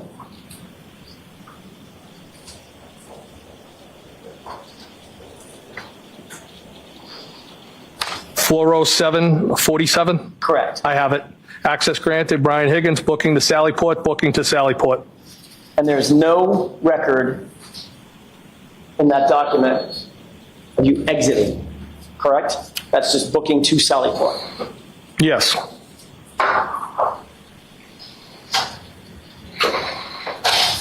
I don't, yeah, there's no record. I don't know if it records you going up. That's fine. There's no record of it, correct? Not that I can see here, no. I'm sorry. And you're aware that that's about 90 minutes before Karen Reed's SUV was delivered to that Sallyport, correct? No, I'm not aware of that. Are you aware that her car ended up in that Sallyport where you were at 5:36? I'm aware her car ended up there, yes. Are you aware that there was other evidence that was also being held in the Sallyport? Objection. Sustained. Did you see any other evidence in the Sallyport related to this case? No. Did you see a bag, a grocery bag with 6 solo cups there? Objection. Did you see anything that seemed out of the ordinary there? All I would do is use that as a cut through. I did not see anything.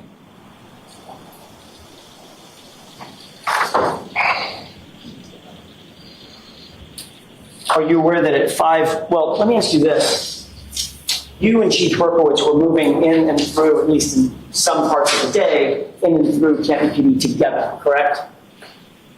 At some points we might have been together. I'm not, I mean, we weren't together all day. Matter of fact, he was also in the Sallyport around the same time you were, correct? I don't recall that, no. But the records would reflect that, right? The records that are in front of you? Objection. Sustained.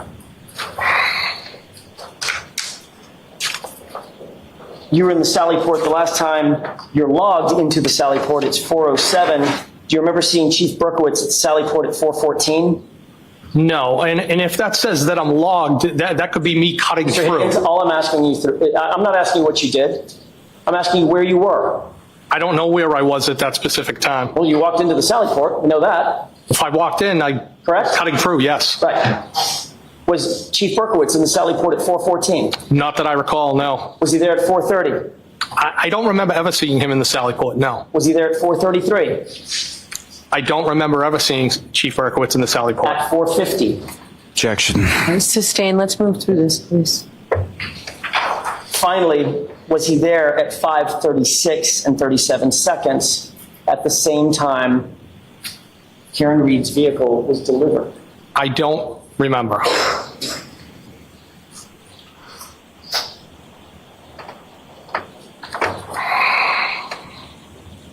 Do you remember Chief Berkowitz, or were you with Chief Berkowitz when he made a call to the front desk? No, I don't remember anything like that, Do you no. remember Chief Berkowitz calling the front desk at 5:42 and saying, shut the barracks? Objection. Sustained. Do you remember any kind of call shutting the barracks, meaning shutting the Sally Port? Objection. Do you remember that? I don't remember anything like that, Your Honor. Okay, next question.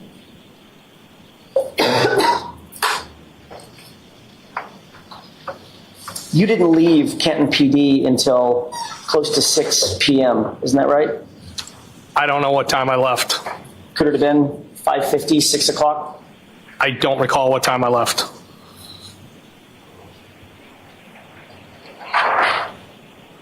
You're aware that there's video surveillance feeds in the Sallyport garage, correct? That's correct, yes. Around the building. Were you in the Sallyport at 5:36 when the car was delivered? I don't have any recollection of that, no. It's one thing to say I don't remember, it's another thing to say, no, I was not there. I don't remember being there, no. Is it possible that you could have been there when that car was delivered? I don't believe I was, no. You don't believe you were? I don't believe I was, no. You're aware that the video surveillance feed from the Sallyport garage at or around 5:36, the precise time when the car was delivered, is missing, right? Objection. Sustained.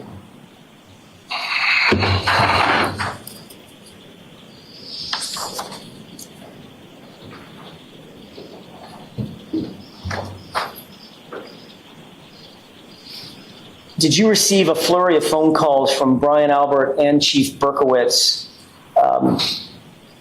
indicating that some taillight pieces or a taillight piece had been recovered at 34 Fairview later that evening? Objection. Sustained.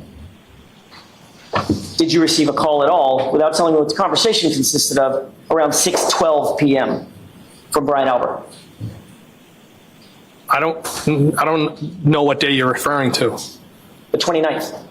No, I don't remember any phone calls like that. Do you remember 3 minutes later getting another call from Chief Berkowitz at 6:16 p.m. that lasted about 5 minutes and 15 seconds? No.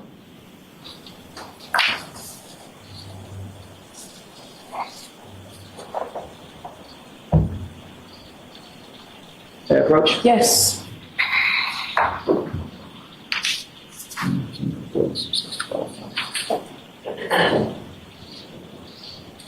If you look at the entries for 6:12, 6:16,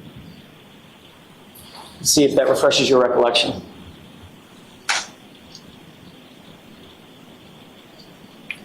Are you referring to the...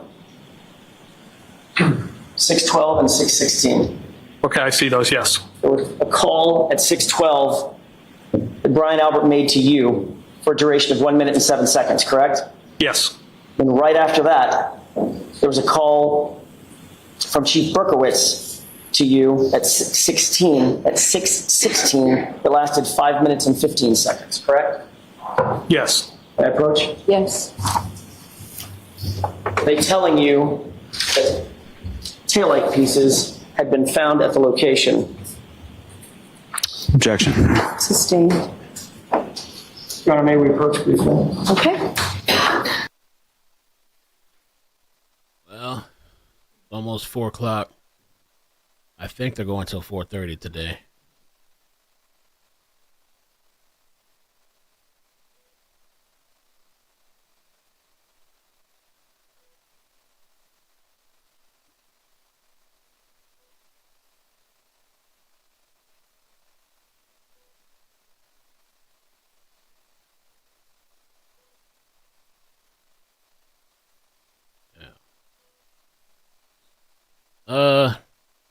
Yeah.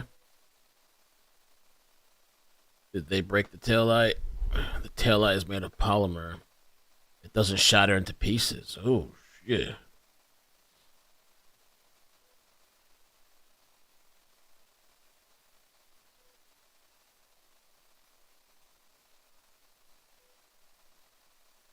My volume's low?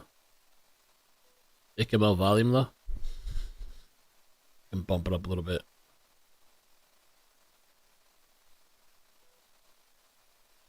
Kind of hot in here.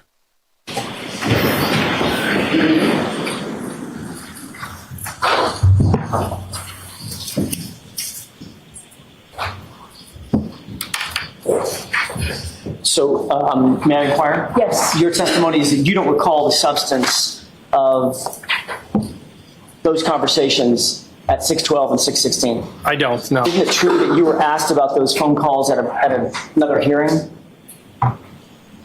I might have been. I don't recall. And did you testify at the other hearing that, in fact, what was discussed was the substance of the taillights being found at the location? No, that's not what that was in reference to.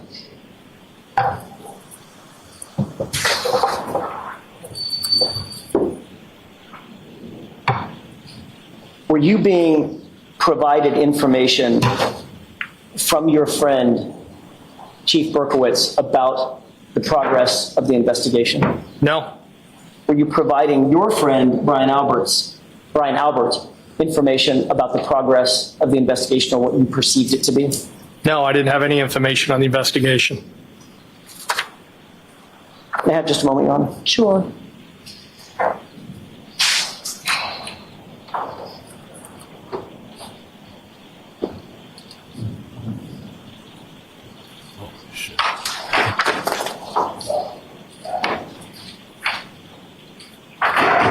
You were not interviewed about this case in any formal capacity until 5 days later, correct? That sounds about right. February 1st, Trooper Proctor? I'm not exactly sure the date, but it was several days after, yes. I'm sorry, I said February 1st, maybe it's February 3rd. I don't know the date, but we were into February. Where did that interview take place? Sharon, Mass. I'm sorry? Sharon, Mass. At what location? I'm sorry? What location? I'll see counsel very quickly at sidebar. Let him go home. Y'all gonna be dry this bullshit. You got to come back. I don't know why you're saying Sharon, Mass. Like, it's just a location. I guess he wants to know specifically where. He's given like what is Sharon, like a city or something?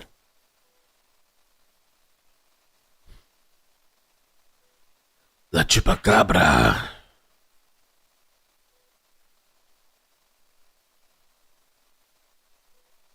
Yeah, some people think the judge isn't on the cover up too. Aunt Bevy.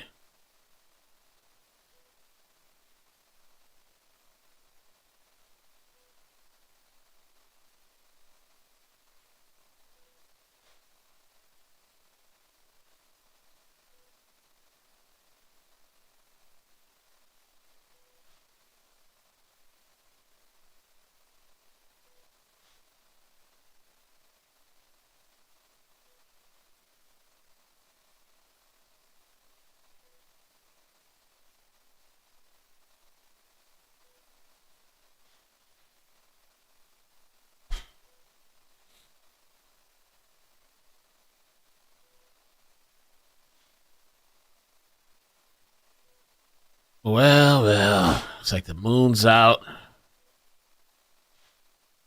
So much shit that has happened.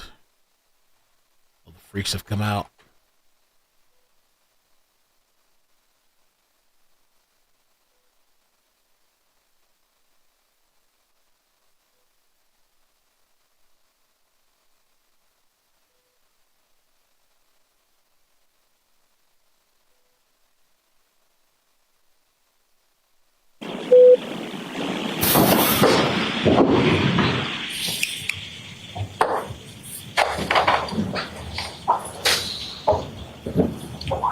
Yes. Okay. The interview was not at the police station. It was not, no.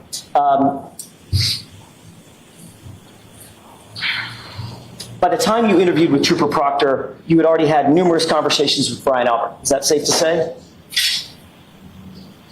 Well, the interview was with both Trooper Proctor, Sergeant Buchanan, and of course I've talked to Brian Albert because of what took place. That was a yes or no question. Yeah, of course I've talked to him, yes. Okay, and the answer is yes, right? Do we agree? The answer is yes. Thank you. By the time you spoke with Trooper Proctor and Trooper Buchanan, you had already had numerous conversations with Chief Berkowitz, correct? Yes. You had already had numerous conversations with Kevin Albert. Yes. You had already had this meeting with the Alberts and the McCabe's over at 34 Fairview. Is that right? I went to the house. And discussed this case, as you earlier described in your testimony. I discussed what we were trying to figure out what happened. You discussed this case, Mr. Higgins. Well, at that point, it wasn't a case. Okay, I'm not parsing words about what a case is versus a matter versus an issue. You understood my question, didn't you? Yes. Is there a reason you don't want to answer that question? I don't have a problem. Objection, Your Honor. No. Is there a reason? Why don't you go ahead? Well, I feel you're trying to make it sound like something it wasn't. It was. I'm not trying to make it sound like anything, sir. I'm asking a question. Had you discussed this case or the issues surrounding this case with those folks? I did discuss things when I went back to the house, yes. And that was before you met with Trooper Proctor and Trooper Buchnick, correct? Yes, that's correct. You had already spent an enormous amount of time at Canton PD. We've just gone through those records. Is that right? I have been at Canton PD, yes. And you had been able to talk to, you had access at least to all the officers, correct? What do you mean by, can you Anybody that was coming and going Oh, at police Canton PD. department did it. access for what purpose? Just to walk by them, to hear what they were saying, see what they were doing. Yeah, it's not what I was doing, no. I'm not accusing you of doing anything. I'm saying you had access to the individuals within the Canton PD, correct? To interact if needed, yes. And very obviously, you had access to the Sally Port. Had access, yes, and that's a cut through I used all the time. And anything that was in it, correct? I wouldn't need anything in it. It was only after all that that Michael Proctor thought that you were worthy of a conversation. Objection. I'll rephrase it. It was only after all of that that you were interviewed by Michael Proctor and Trooper Buchnick, correct? I wasn't interviewed to the following days, that's correct.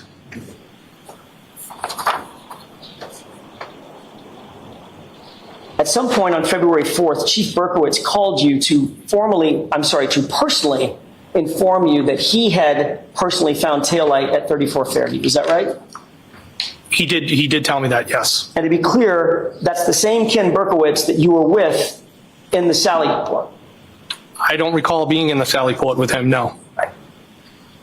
What did you do with that information when you learned from Chief Berkowitz that he personally saw a taillight piece as he drove by? I didn't do anything with the information. Did you call Brian Albert? No, Brian Albert called me.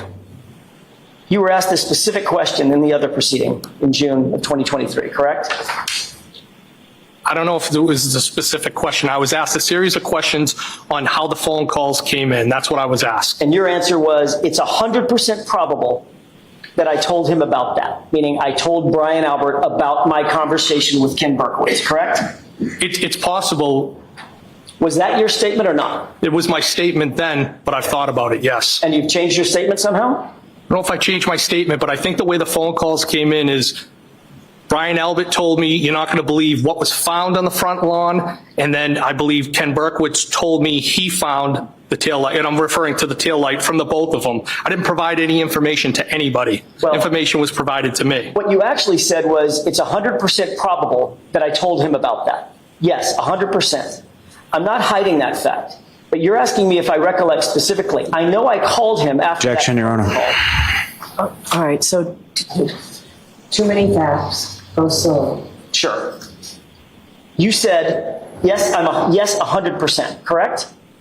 In that testimony, I did, yes. And then in that testimony, you went on to say, I'm not hiding that fact, but you're asking me if I recollect specifically, correct?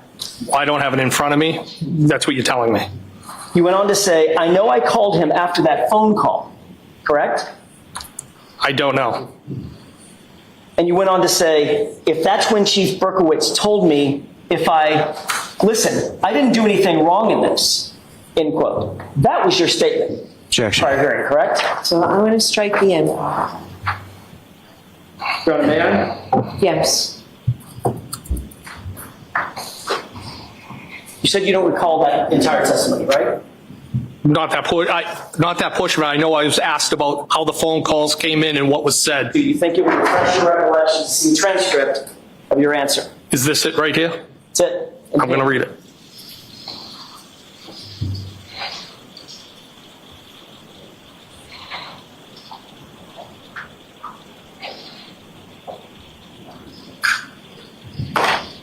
Lord, oh Lord.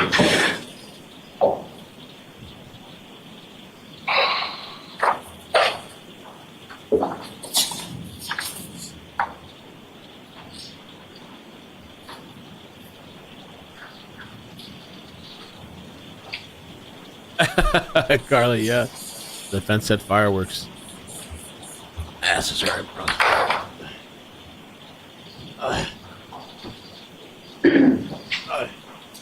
May I? Yes. Thank you. Does that refresh your recollection to what your testimony was under oath in June of 2023? I do. And you said, if that's what Chief Berkowitz told me, if I listen, I didn't do anything wrong in this, correct? That was the statement I made, yes. Berkowitz. Baka. Why did you say, listen, I didn't do anything wrong in this? Objection. Why'd you say that? I felt they were being accusatory, and I was trying to explain what was going on. And what I had said over that was, I believe what I said, something to the effect, I can't be 100% positive. And then when I went on to say, it's probable. But I felt like they were being accusatory, and I was trying to explain how the phone calls came in. I've had time to reflect about it after that, since that testimony, and that information about the taillight that was found was provided by each person. I didn't provide any information to anybody.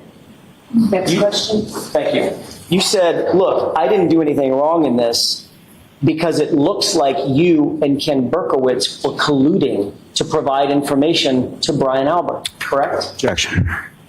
Is that correct? Absolutely not correct. That's You wrong. knew that was going to look like collusion, which is why you said, look, I didn't do anything wrong in this. Objection. Objection sustained. Mr. Higgins, if you wanted to get rid of, and you've dealt with cell phones and electronic devices in your career many, many times, correct? Over my career, yes. You've probably even written search warrants for them, things of that nature, right? Yes. If you wanted to destroy evidence on your cell phone, what kind of steps might you take to do that? Objection. If you wanted to just get rid of information on your cell phone that would be unrecoverable, what steps might you take? Objection. Do you know how to get rid of information on your cell phone? Objection. That's a lie. You can answer that. Do I know how to get rid of information? I mean, I think there's different ways. You could wipe your phone. Anything else? You could wipe your phone. Good. Factory reset. Factory reset might be one, wiping your phone, taking the SIM card out. I don't know that the SIM card's going to take information that's on the phone out. So that might be one avenue. You could break the SIM card in half or snap it. It could, yes. You know the SIM card stores an enormous amount of data that the phone's just a brick, right? No, I don't know that. Okay. You could also, if you take the SIM card out, you just get rid of the phone somehow, right? Just destroy it. Yes. Might even consult with some kind of an expert to help learn how to permanently erase things from a phone. Like a forensics expert, for instance. Objection. Sustained. On Saturday, January 29th, you spent much of the morning at Brian Albert's house, and then the rest of the day variously at Canton PD. You would agree with that, correct? No. You said I spent much of the morning at Brian Albert's house? Correct. In other words, you went over there at whatever it was, 7:50, 8 o'clock, something like that, and then until about 9 o'clock. No, I got over there around 7 o'clock, and I was there less than an hour. I wasn't there most of the day. Okay, I never fair went back there. So you spent time at Brian Albert's house, then much of the rest of the day at Canton PD, correct? Yes. And then the very next day, that Sunday, you called a friend of yours, a guy named Matt Kelch, didn't you? Yeah, he's my best friend, yes. And he's a special agent with the FBI, isn't he? No, he's not. Was he then? He's never been a special agent with FBI. He's a special agent with ATF. My mistake. I thought he was with the FBI. He's a federal special agent. He's a coworker of mine, yes. Which makes him a federal special agent, right? An ATF agent, yes. And does he work for or have access to the Regional Computer Forensics Lab? Yes, he works over there. Okay, that's the FBI Regional Computer Forensics Lab, correct? Yes. That's how I got my mistake. I apologize. Well, I just want to make sure the record's reflected correctly. You and me both. So you reflected it correctly. So Matt Kelch is an ATF agent who works at the FBI Regional Computer Forensics Lab, correct? Yes. And he's an expert in digital forensics, is he not? He has a level of expertise more than myself, And yes. he's one of your best friends. He is my best friend. You spoke to him about the death of John O'Keefe, did you not? Yes. And you asked him for a personal favor, sort of off the books, correct? Objection. In that form, I'll sustain it. Did you ask him for a personal favor? No. Did you ask him to show you or consult with you how to pull things off of your phone that you decide to get off your phone? I asked him how I could pull text strings off my cellular telephone for the purpose of providing them to law enforcement.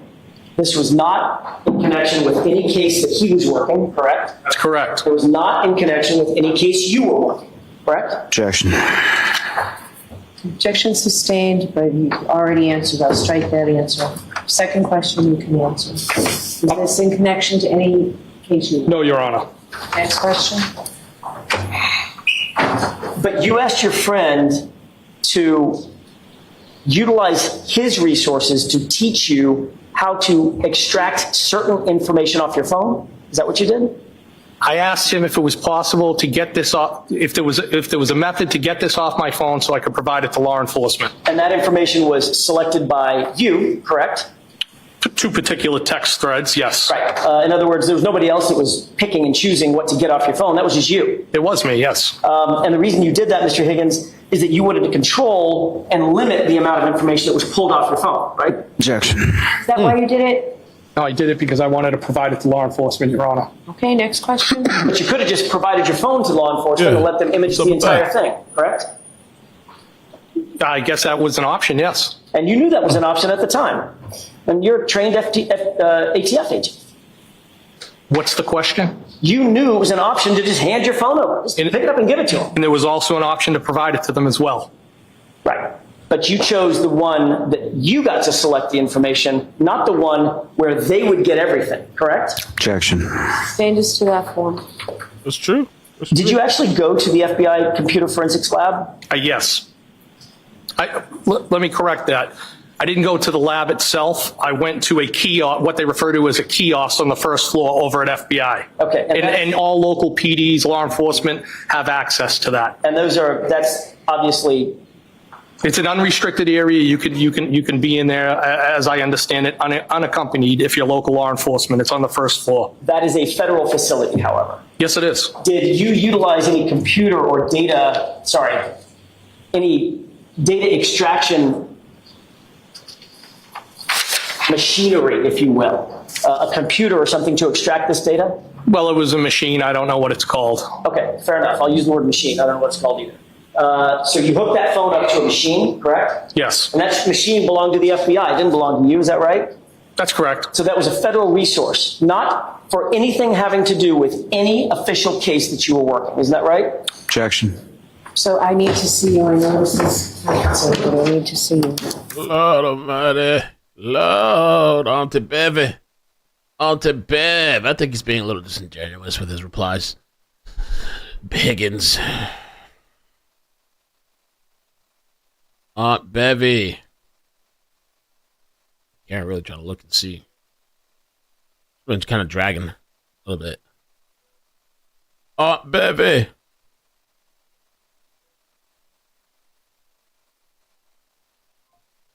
Got Higgins stuttering.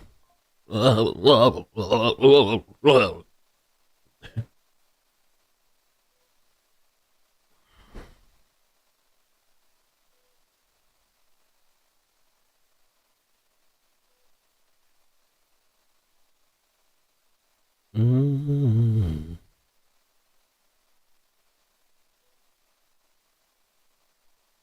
you got termite swarms? Oh man, there was one time I was in an apartment many years ago. We had termites. Had to bomb the whole place.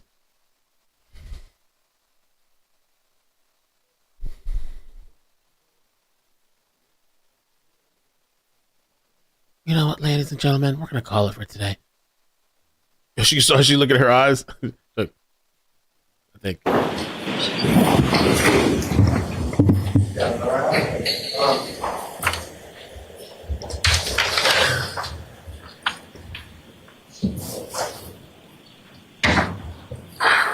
Looks pleased. While we're doing that, counsel, come on back. Pleased, happy, or something. I don't know.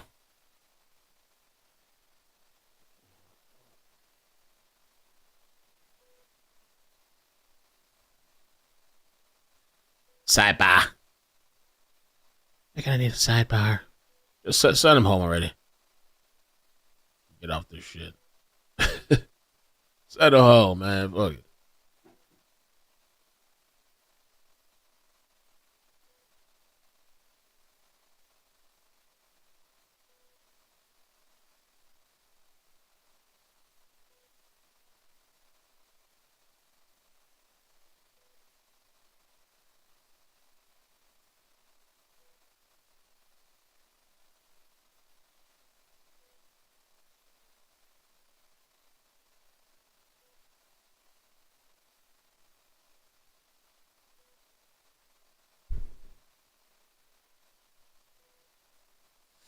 Da, da, da, da.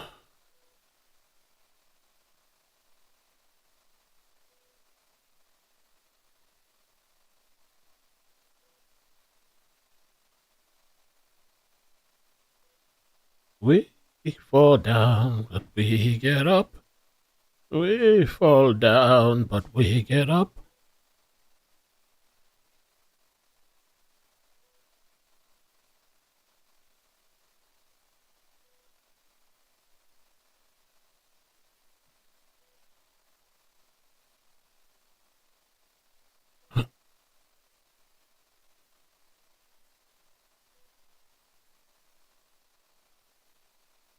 Hello.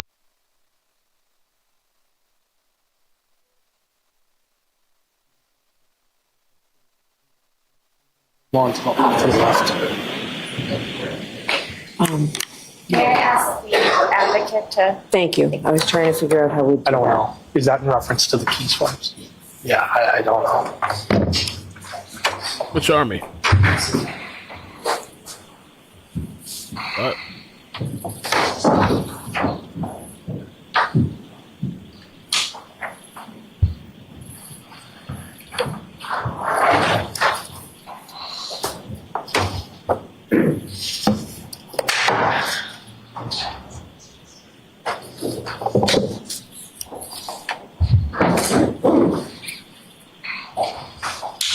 Aunt baby.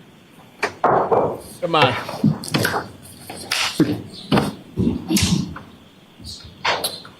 We may as well use this time with me asking counsel a question at sidebar. I might as well just send everybody home. Call it already. Send him home, man. You bugging.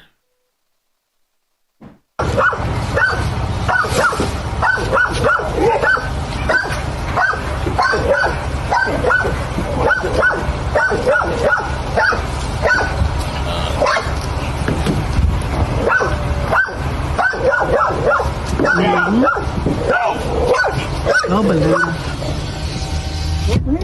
I don't know. Maybe we should leave already.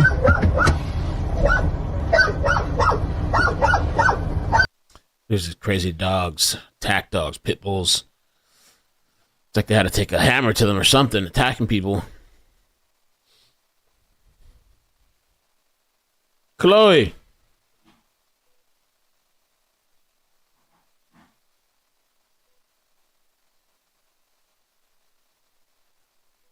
We fall down, but we get up.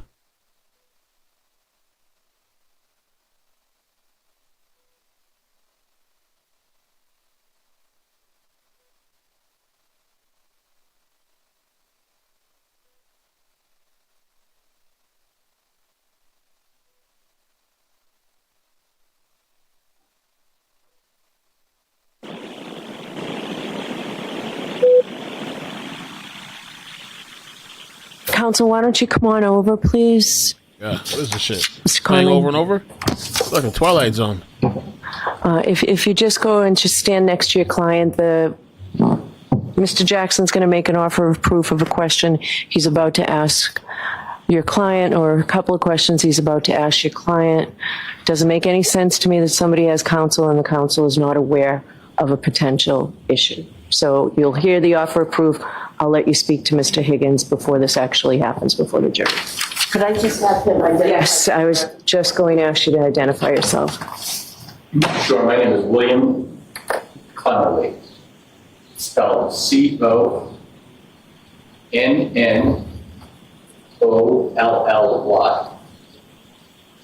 All right.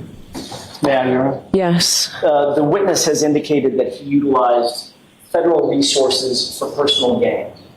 The specifics of that testimony have been as follows. He indicated that he contacted Matt Kelch, a federal agent. He indicated that he utilized a federal facility. He called it an unsecure facility, but it's a federal facility notwithstanding. And that the two of them, he and Agent Kelch, utilized federal resources in the form of some kind of a machine, as the witness indicated, for his own personal gain, so that he could, as a witness, in no official capacity or in any official case, and in Matt Kelch's capacity as an individual rather than an agent, they both worked together to download certain information from the witness's phone in anticipation of turning that highly selected, highly curated information over to law enforcement so that he could later ultimately destroy his phone, which this witness in fact did. Okay, so it's not entire. I disagree with you. I don't think it's reached that level. His testimony was that he went to a kiosk on the first floor where all local police departments can go. It's unrestricted. It's on the first floor. And we just got to the part about a machine in the kiosk when you mentioned an FBI resource. So what is your question?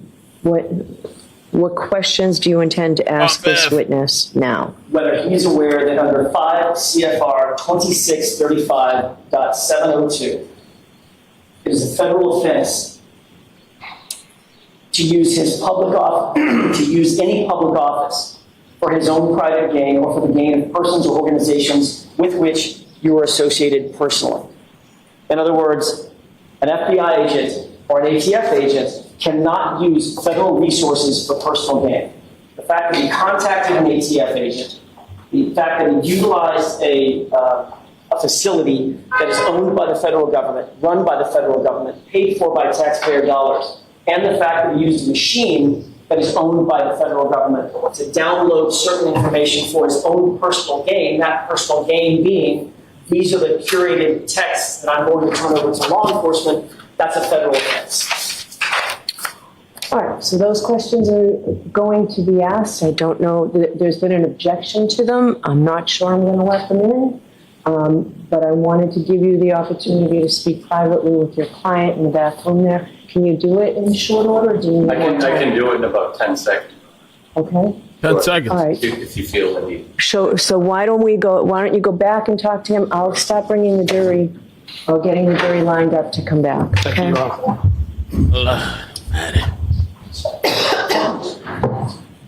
Lord Almighty. It's all in just 10 seconds. I don't recall. I don't remember. Oh, what do you think, man?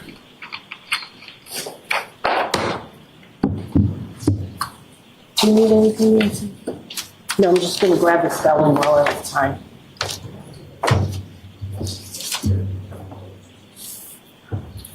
Pray for me.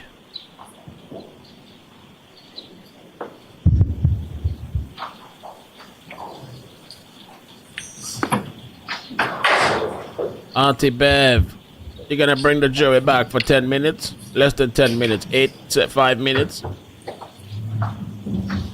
And then have a sidebar after that, I'm sure.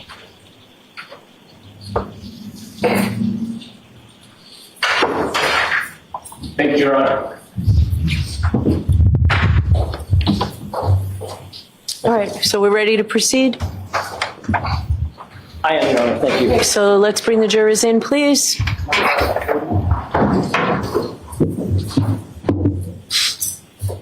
I love all your optimism, but it's going to take them about 2 minutes to get here, so.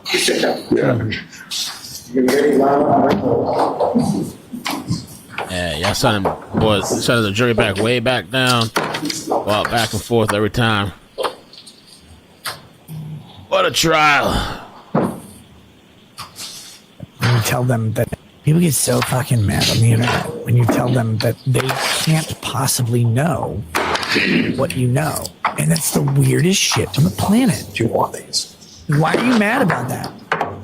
I can't know what a guy in prison who gets raped knows. Like, you can't do it. I don't want to be mad. I will never be mad about that. I don't want to know what a guy in prison who gets raped knows.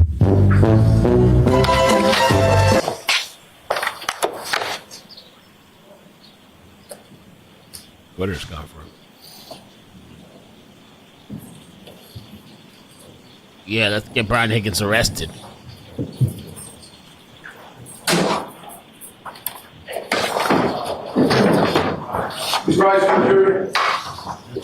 Hey.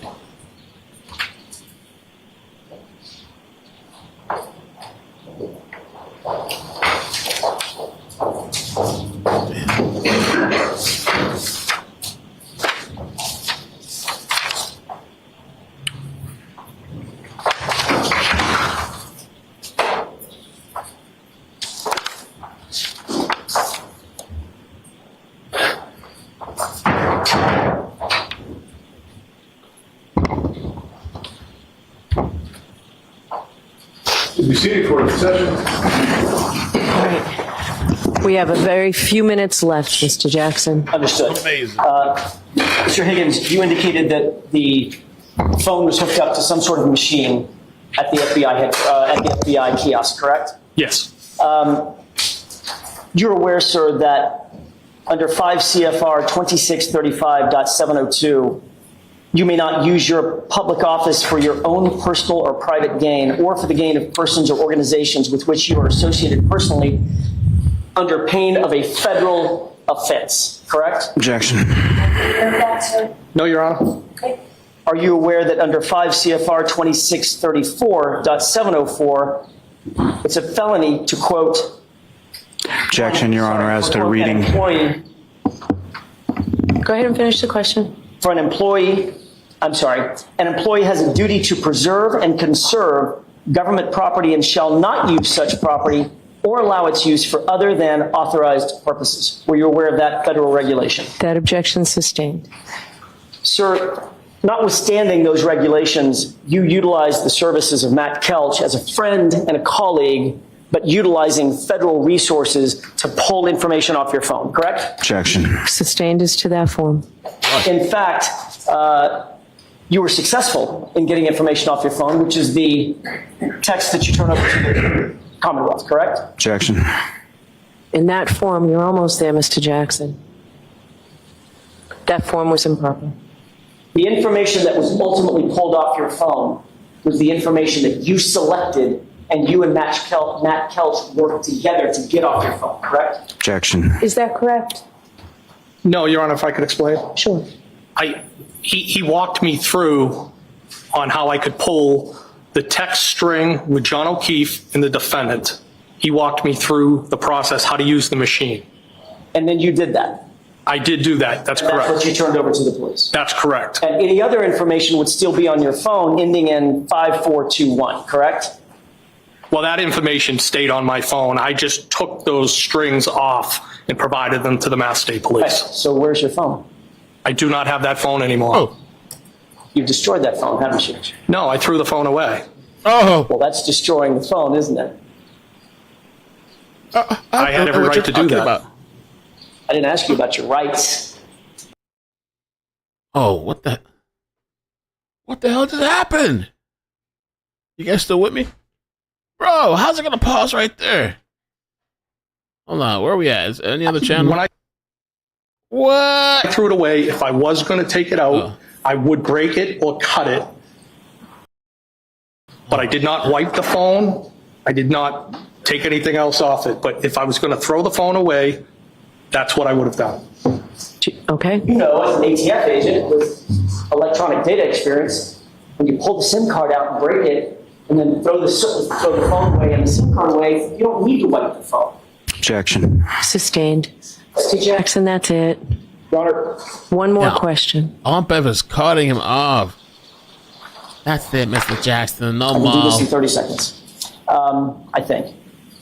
You were aware that that there was a court order that you not alter, delete, or destroy, or in any way manipulate your phone or the electronic data associated with it, correct? Objection. As to what date? As of September 23rd, I'm sorry, September 30th, 2022. Objection. I don't believe that's what the court order was. I think it's I can make a quick offer of proof. That's exactly what it was that he was notified. What a mess. Was that your understanding? What's the question exactly, Your Honor? I'm sorry. That's the question. You know what it is. Sure. Were you served with a copy of a notice on September 30th, 2022, that you not alter or destroy or manipulate anything on your phone on September 30th? I was served an order, yes, that's correct. And isn't it true, in another hearing, you explained that on September 29th, the day before you claimed you got that notice, you changed phone carriers and changed phone numbers? And I maintained the phone. Until you didn't, when you destroyed it a month later by pulling the SIM card out and throwing it away, correct? objection. Sustained. Did you do that in October? Did you destroy that phone? Objection. Sustained. Why Did you can't pull the he SIM ask card out that? of your phone, Mr. Higgins? He's waiting for the objection. It's possible that I did. I believe that's how I've testified, yes. You testified It's at a previous- possible that if I took it out, that it was either cut or broken. It's not just possible. So that, And that would have been after the date the order was already denied. Mr. Higgins, I have one question left. One question. Did you, Mr. Lally already standing. I haven't even started. have a seat, Mr. Lally. Go ahead. Last question, Mr. Jackson. Shit. Quiet, please, quiet.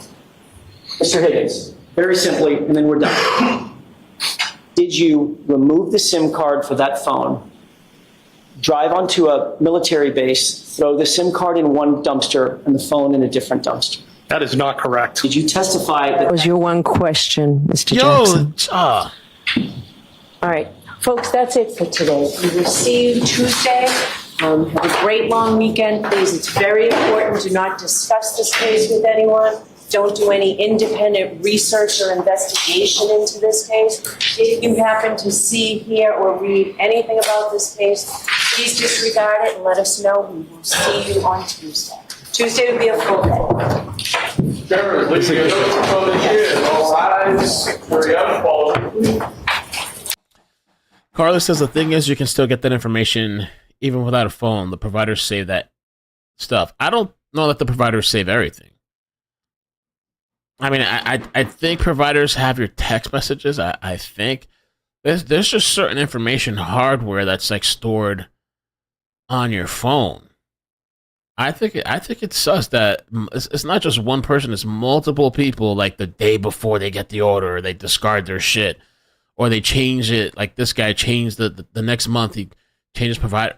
Well, he changed the provider, and he takes the phone. And he previously did testify that he chucked it or got rid of it or something. I just, there's just like a lot of shadiness from like everywhere. And I think that in itself, so far still, I still don't think they have evidence to say she killed John. I think those text messages today were damning, but it's very, very, very, very circumstantial still. I can't, I don't like the dishonesty bullshit. The jury has to see that. Jury has to see that shit. If you can't answer basic honest shit, like shit that's documented,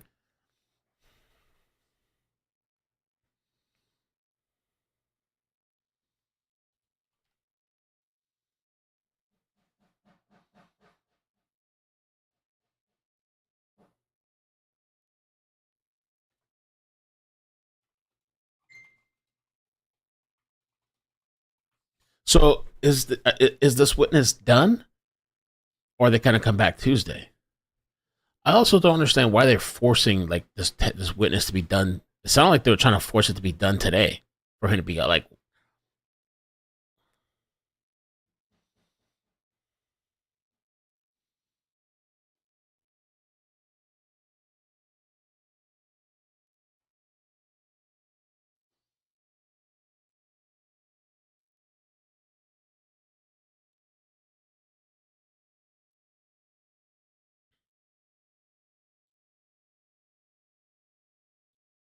He's not done, so they'll come back Tuesday. By the way, next week it's only 1 day trial, 1 day the whole week.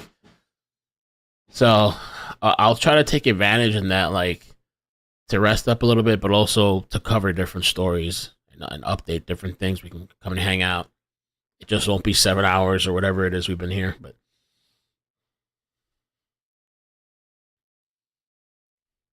Just swinging through to say I just got a notification for the standoff. Oh, really? So late? That's weird.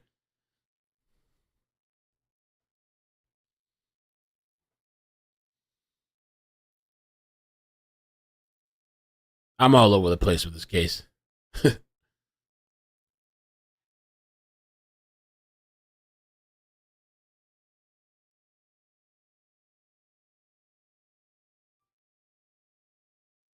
I might wanna cut rest up sounds like a standout to me. I feel like I wanna cover that Rakia Law stuff. I don't know when though. I wanna do it today, but the time's already too close. I think I gotta do the birthday party thing. Maybe later tonight. I don't know. Or the weekend.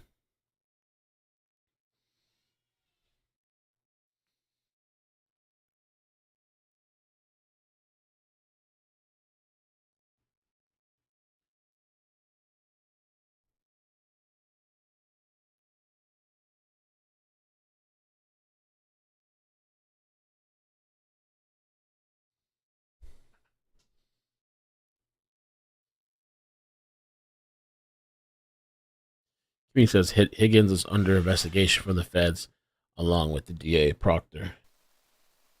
No audio, by the way.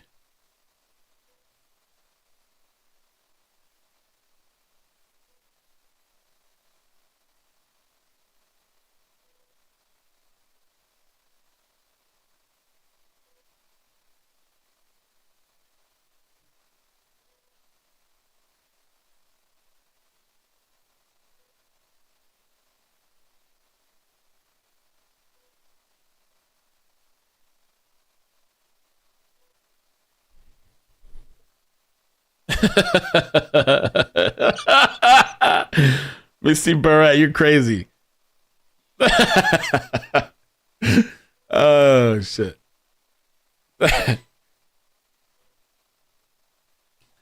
Those texts. The thing that got me too is just the kids, bro. Like the kids. She didn't really want them kids. Man, bro.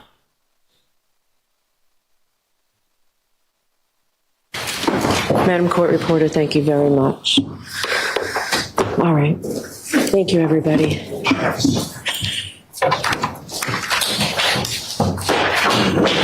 All right, please. So over the weekend or Monday, I'll schedule a trial. Man, that's kind of lame, bro.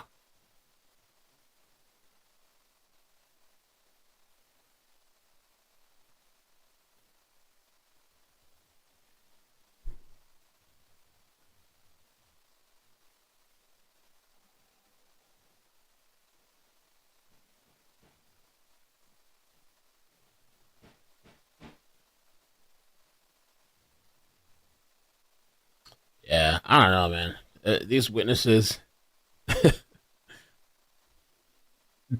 jurors will be in AA by Tuesday. The providers save everything. I work with federal prosecutors, and they can tell you for sure. Maybe the rebuttal, that will be the rebuttal. She spoiled the kids, Kim says. Damn. I've heard everyone say she spoiled the kids.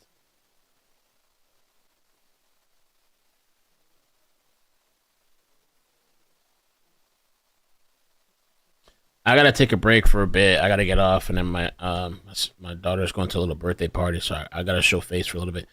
Luckily, it's like right here, but I gotta go for a little bit, so I gotta take a little break. But we'll try to figure out. I've already been saving links. Oh, this was nice. Let me see here. Let's read this PayPal. I didn't see this. Actually, I might have to do it from the computer. Richard. Show story. I got to do it on the computer.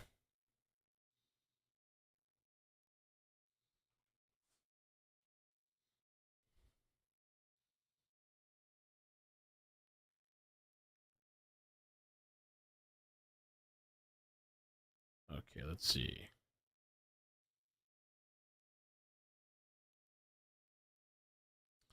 As a person who has been sober now for 10 plus years, it was so hard to stop for anyone else. I didn't care. I wanted a drink, so I did until I surrendered and gave it up. Damn. I'm glad you got over that. Thank you, Richard, for sharing that. Thanks for your support, man, too. All right, guys. Maybe I'll catch you later. All right. Love you guys. Thank you so much for today and yesterday and everything. Adios. Love you guys. Bye. Bloop, bloop, bloop, bloop, bloop, bloop. Mustard. Ah!